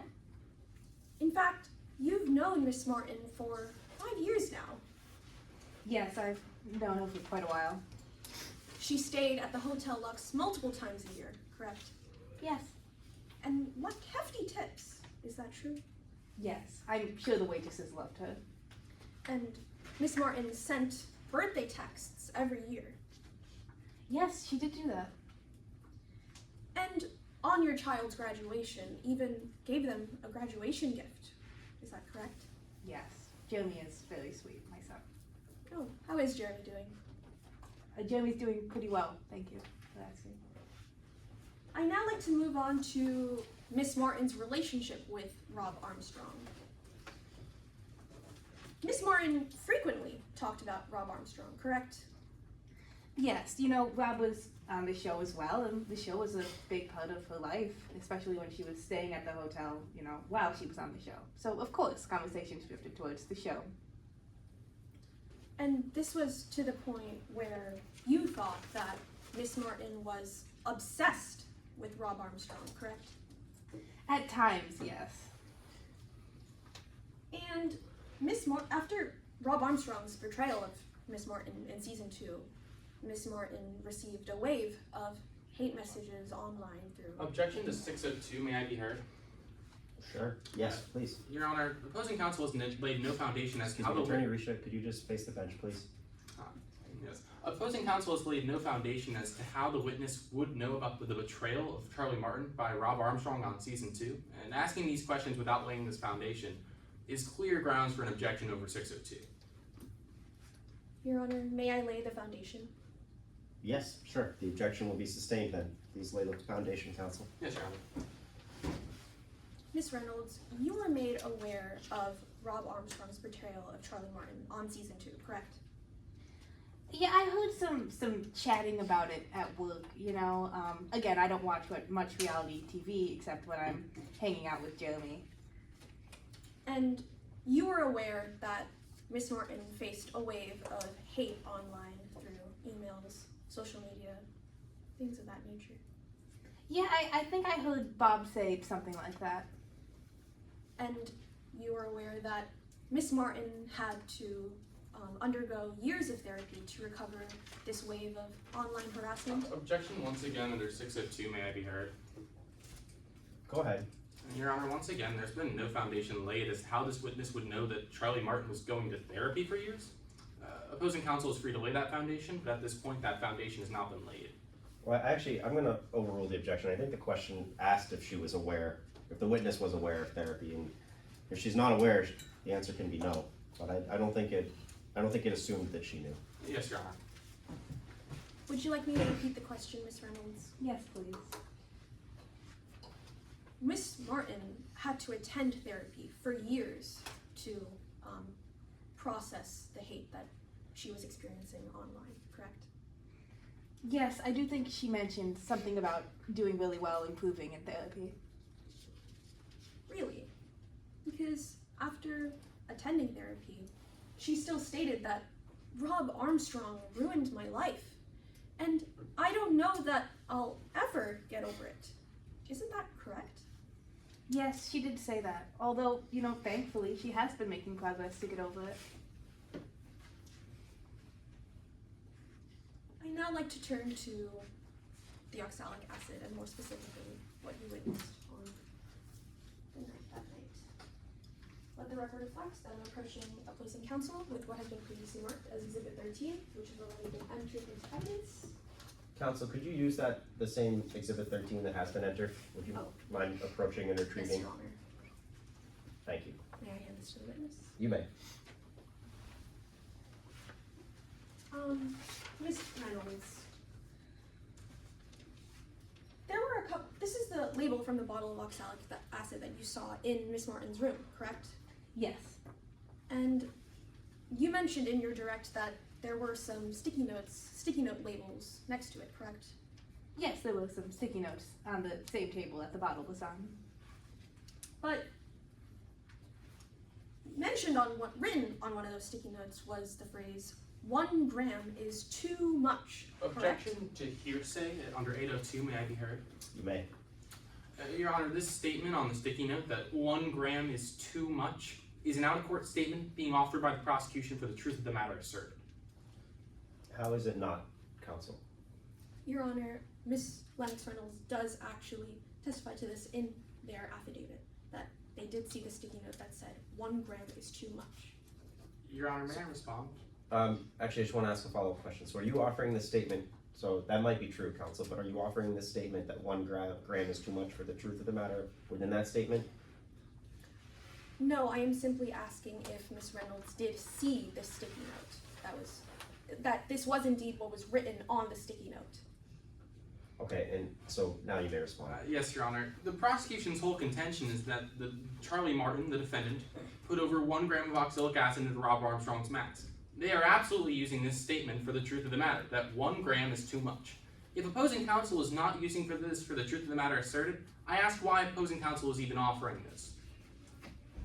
And then I just want to clarify one thing. Actually, it seems like we do have a record. I didn't realize that, but we're not going to go back and check. But did these statements already come in, these sticky notes, previously on the direct, or No, am I Your thinking of Honor. other sticky notes? No, Your Honor. The sticky note that came in was the one that the handwriting was on, but the statements of the sticky note itself were not entered into evidence or by testimony. Right. Just right. the handwriting on the sticky note. Right, okay. So, again, so what is this statement being offered for? May I proffer, Your Honor? Yes, please. I wanted to establish that Miss Reynolds did recognize the handwriting on the sticky note, and indeed, may I proffer again? Yes. Found that this handwriting matched the handwriting that Miss Martin wrote their graduation card to their son Jeremy on. Oh, okay. Then I'll sustain the objection for now, so the statement does not come in. Feel free to ask about handwriting matches without getting into what the actual words are, but you can ask about handwriting. Yes, Your Honor. And Miss Reynolds, I'd like to turn to what I just previously mentioned, the handwriting. The handwriting that was on the sticky note that was next to the bottle of oxalic acid in Miss Martin's room matched the handwriting of Miss Martin's graduation card to your son Jeremy, correct? I can't say for sure, but they looked fairly similar. Is that a yes or no to my question? I cannot say for sure that they matched. I cannot say for sure that they didn't match. Okay. And you also saw Miss Martin in the supply closet in the basement of the Hotel Lux, correct? Yes. And this is where the chemicals are kept, correct? Yes. And Martin picked up a bottle of oxalic acid, correct? Technically yes. Initially, Nell Deuce picked it up, and then, I warned them that it was so dangerous. And when Nell Deuce didn't immediately put it back, Charlie took it out of Nell Deuce's hand and put it back. And you told Miss Martin, don't touch that stuff. It's very dangerous. This could really hurt you, possibly even kill you, correct? Yeah, that's what I told them. Now, let's briefly talk about your prior experiences in court. Now, you have testified under oath prior to this trial, correct? No, I've never been in court testifying under oath. Like, verbally, I haven't. Is it your testimony today that you have never testified under oath prior to this trial? It is my testimony that I have never sat in court like this and verbally testified. No further questions, Your Honor. May I retrieve these? Yes, please. Thank you, Attorney Risha. Any redirect? No, Your Honor. I just asked the witness be allowed to step down from the stand. Yes. She may step down. And does the defense have any more witnesses? No, Your Honor. At this time, the defense rests their case in chief. Okay. Are closings still 9 minutes long? Each? Is that the time? Sorry. So we have, I think, exactly 18 minutes left until all lost. It's up to all of you if you'd like to take a brief break for something, but I'll defer to the parties. Your Honor, can I just inquire from the timekeepers exactly how much time is left on each closing? I have 9 minutes and 6 seconds for defense. I have 9 minutes and 5 seconds. I mean, sorry, for prosecution. Yeah, for prosecution. And there's 18 minutes until all loss? 17. 17? Yeah. Oh. How much time exactly is there for the Your first Honor, closing? 8 minutes and 29 seconds. in that case, we are amenable to not taking a break. Also, I believe in this situation, sometimes the timekeeper will be sent to tell the tap room that we are a danger of going over all loss, so that they are aware ahead of time, so that if we do go over, it's okay. If you'd like to, I'd rather just keep them both here to do the closings. I mean, is either one of you guys gonna get close? You two are making the closings, right?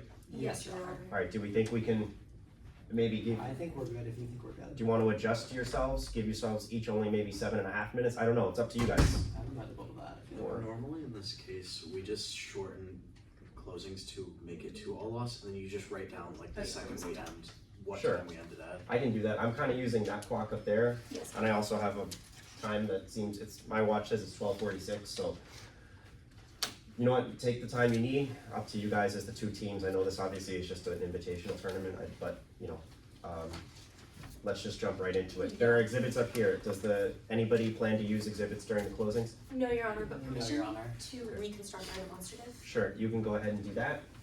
Feel free to help out anybody if you want to just save time. Naomi, what time do you want me to start? The regular time, and I will just end my rebuttal early. Given that that is the last thing. I'm happy to do that. Sure.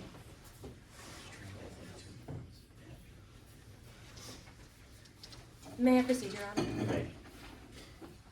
Your Honor, opposing counsel, members of the jury, and may it please the court. For Charlie Martin, this was more than just a game. On April 6th, 2025, reality star Rob Armstrong drowned while filming season 10 of The Saboteurs. A tragic diving accident, or so his longtime rival Charlie Martin would have you believe.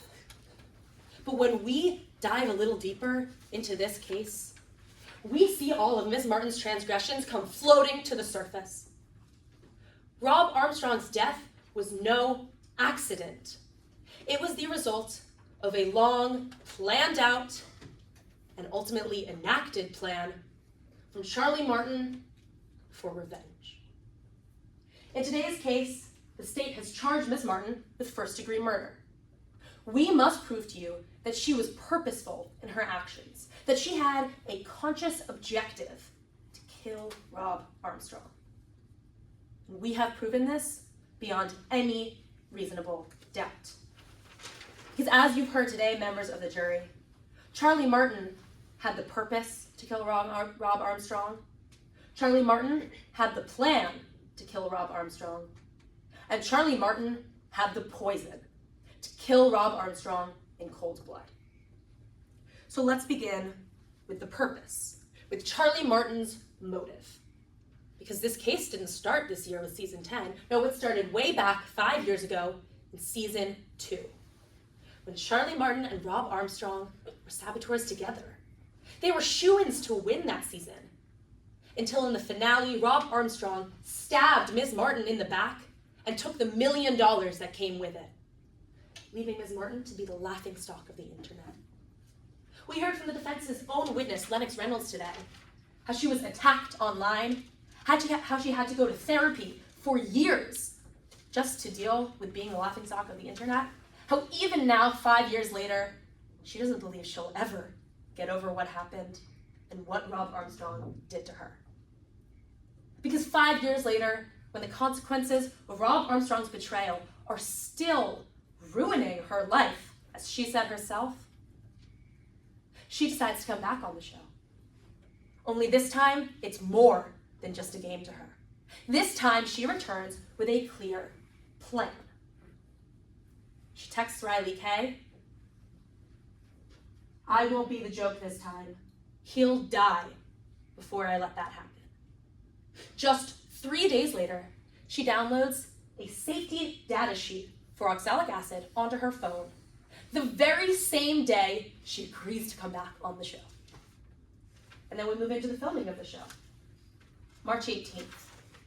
Nell Dews runs into Ms. Martin in the hotel supply closet, where she's not allowed to be, and they both hear a custodian saying, "Don't use that oxalic acid, it's too dangerous." March 29th. Charlie Martin texts Riley K, not the other way around. Where do they keep the cleaning supplies in this place? Not just mops and buckets, but chemicals. She says, "Don't worry, I have a plan." She says, "If I get caught, I'll just say I was cleaning up a wine stain." But we heard from Mr. Patel that that is not what oxalic acid is used for. March 30th. This time, Agent Rivera sees Ms. Martin in the supply closet. She sees her holding a bottle that looks exactly in shape and size like the bottle of oxalic acid that Agent Rivera has interacted with and seen many times before. April 1st. Charlie Martin tells Rob Armstrong, off camera, "I won't regret a thing when I hear you take your last breath." So now we have established Charlie Martin's plan. And by the time episode 9 rolls around, she's ready to take things into her own hands. She is ready to resort to poison. Now, I've heard a lot about oxalic acid today, Charlie Martin's chosen poison. But let's just remember for a moment what it actually is. Oxalic acid is an industrial-grade wood bleach, a hard chemical. Now, the question in today's case isn't actually whether oxalic acid led to Rob Armstrong's death. Now, first, Dr. Hartley sat there and she told you that given the traces of oxalic acid in Rob Armstrong's blood, given the redness of his trachea and mouth, given the chemical abrasions around his mouth, she can conclude that oxalic acid led to the hypoxia, which led Rob Armstrong to drown. Defense called Dr. Marlowe to the stand, but she couldn't completely refute anything that Dr. Hartley had said, and she agreed that oxalic acid was inhaled by Rob Armstrong. The question today isn't even whether Charlie Martin put that oxalic acid in Rob Armstrong's mask. When interrogated by Agent Rivera, she admitted to it. Rowan Patel saw her placing oxalic acid in Armstrong's mask.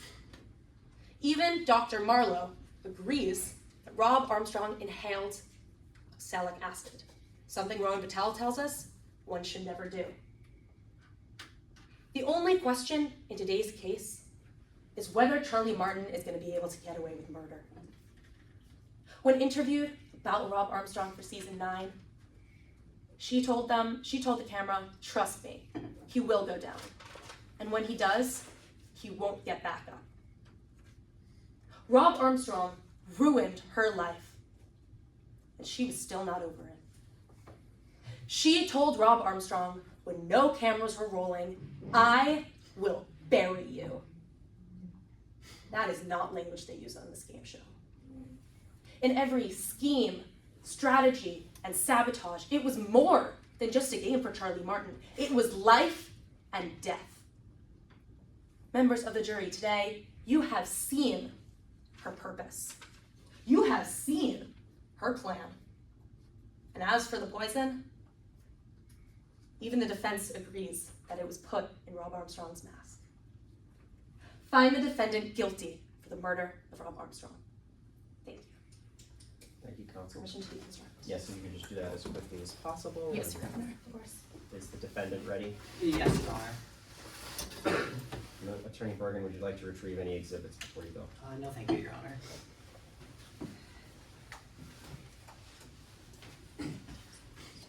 May I proceed? You may. Your Honors, opposing counsel, members of the jury, may it please the court. The state skipped a suspect. Riley Kay was a senior producer for The Saboteurs. And by the time season 10 rolled around, she knew everything there was to know about the production.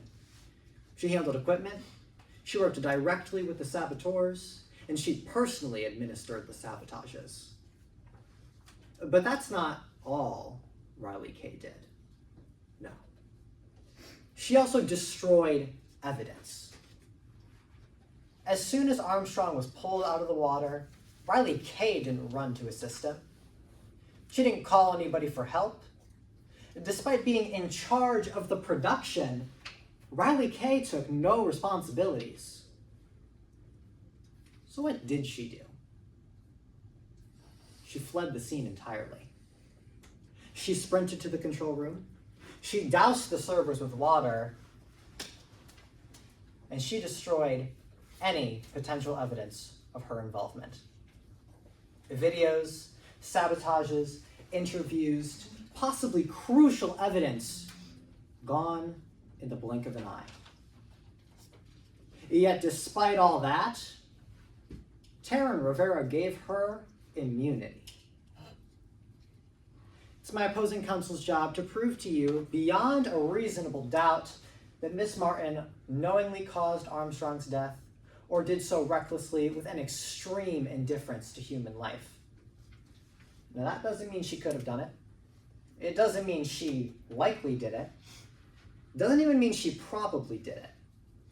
It means no reasonable questions, she did it. But members of the jury, what if that poison wasn't enough to kill Armstrong? What if it was a lack of air that killed him?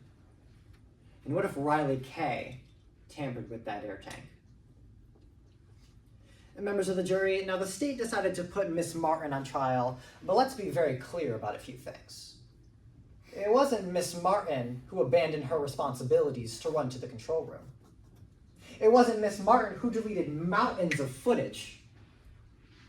It wasn't Miss Martin who poured water on the footage that might have just shown you what happened to that air tank. It was Riley Kay who was so pressed and so concerned with what that footage showed that she felt she needed to destroy it the second something went slightly wrong. And members of the jury, what was in that footage that was so important for her to destroy? Well, maybe it might have just shown you the answer as to why it only took 15 minutes to lose 30 minutes of air.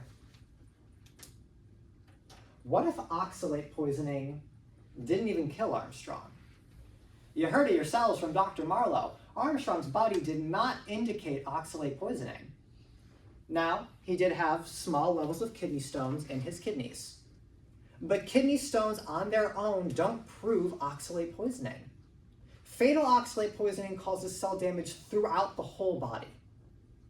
But Armstrong, he only had these crystals in his kidneys.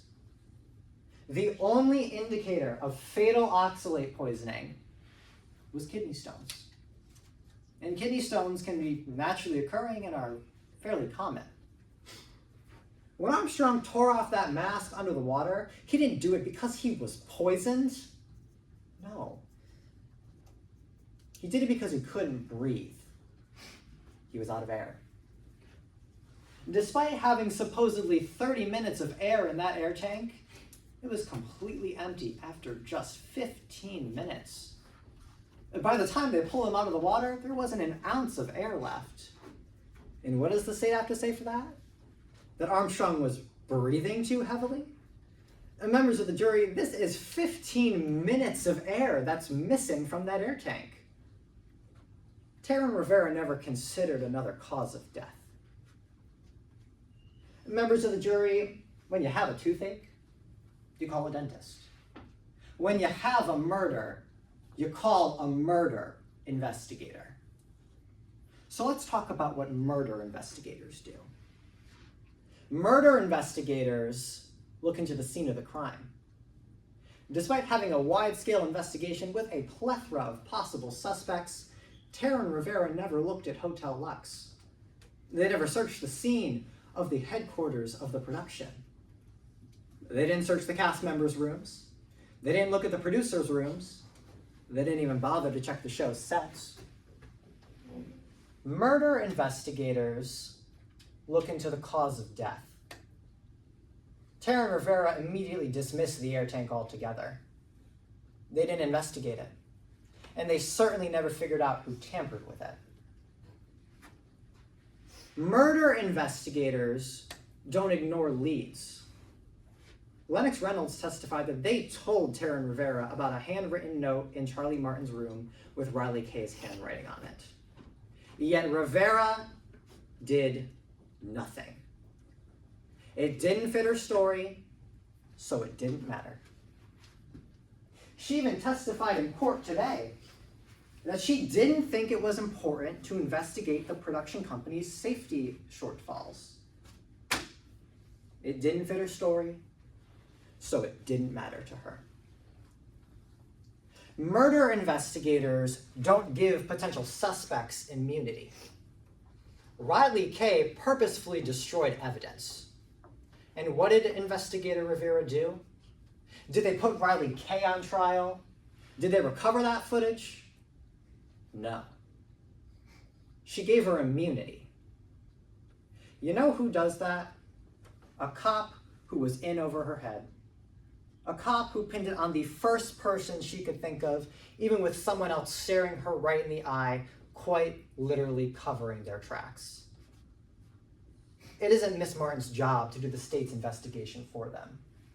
You call in professionals for a reason, especially when a man is dead and the stakes are this high. But that's not what the state did. Today, the state brought a game show investigator to a murder trial. The state skipped the fact that Riley Kay destroyed evidence crucial to the investigation. They skipped the fact that Armstrong didn't die from oxalate poisoning. They skipped the fact that someone tampered with that air tank. The state skipped a suspect. Opposing counsel hasn't met the burden of proof, and they failed to prove beyond a reasonable doubt that Ms. Martin purposefully or recklessly caused Armstrong's death. If you have questions, then you have reasonable doubt. Riley Kay was playing a game, but Charlie Martin was just a pawn. Find Miss Martin not guilty. Thank you. What time do the timekeepers have? 30 seconds. Do you want to make a 20-second rebuttal? Your Honor, based on that clock, which I believe you said you're following, was 1 minute. We have about 45 seconds to hold this. I'm happy to begin right now. Okay, go ahead. May it please the court. Mr. Bergen just came up here, and he told you that the state forgot a suspect. But Agent Rivera said it best. Tampering, yes. Murder, no. Riley Kay was arrested for tampering with the evidence. We do not disagree with that. But she was ruled out as a suspect for murder, which is why she was given immunity. Tampering, yes. Murder, no. Find the defendant guilty for the murder of Rob Armstrong. Thank you. Thank you.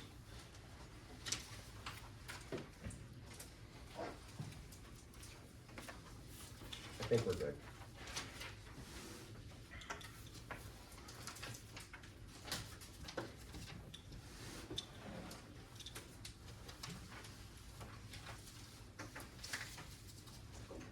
Just to check, you guys don't think we hit it? All lost? No. Okay. We You finished agree? this in time. When was all silence 103? Yeah. It's 103 right now. I know it's right now, but I mean as far as. We finished like literally Oh, 5 yeah, seconds. like before all literally lost. Right, good, and I'll make sure that. I would just make- write 102 on your ballots, so they know. You guys go with that too? That's what I think. That's what I was gonna do anyway, I just wanted to throw that out there, just to make sure.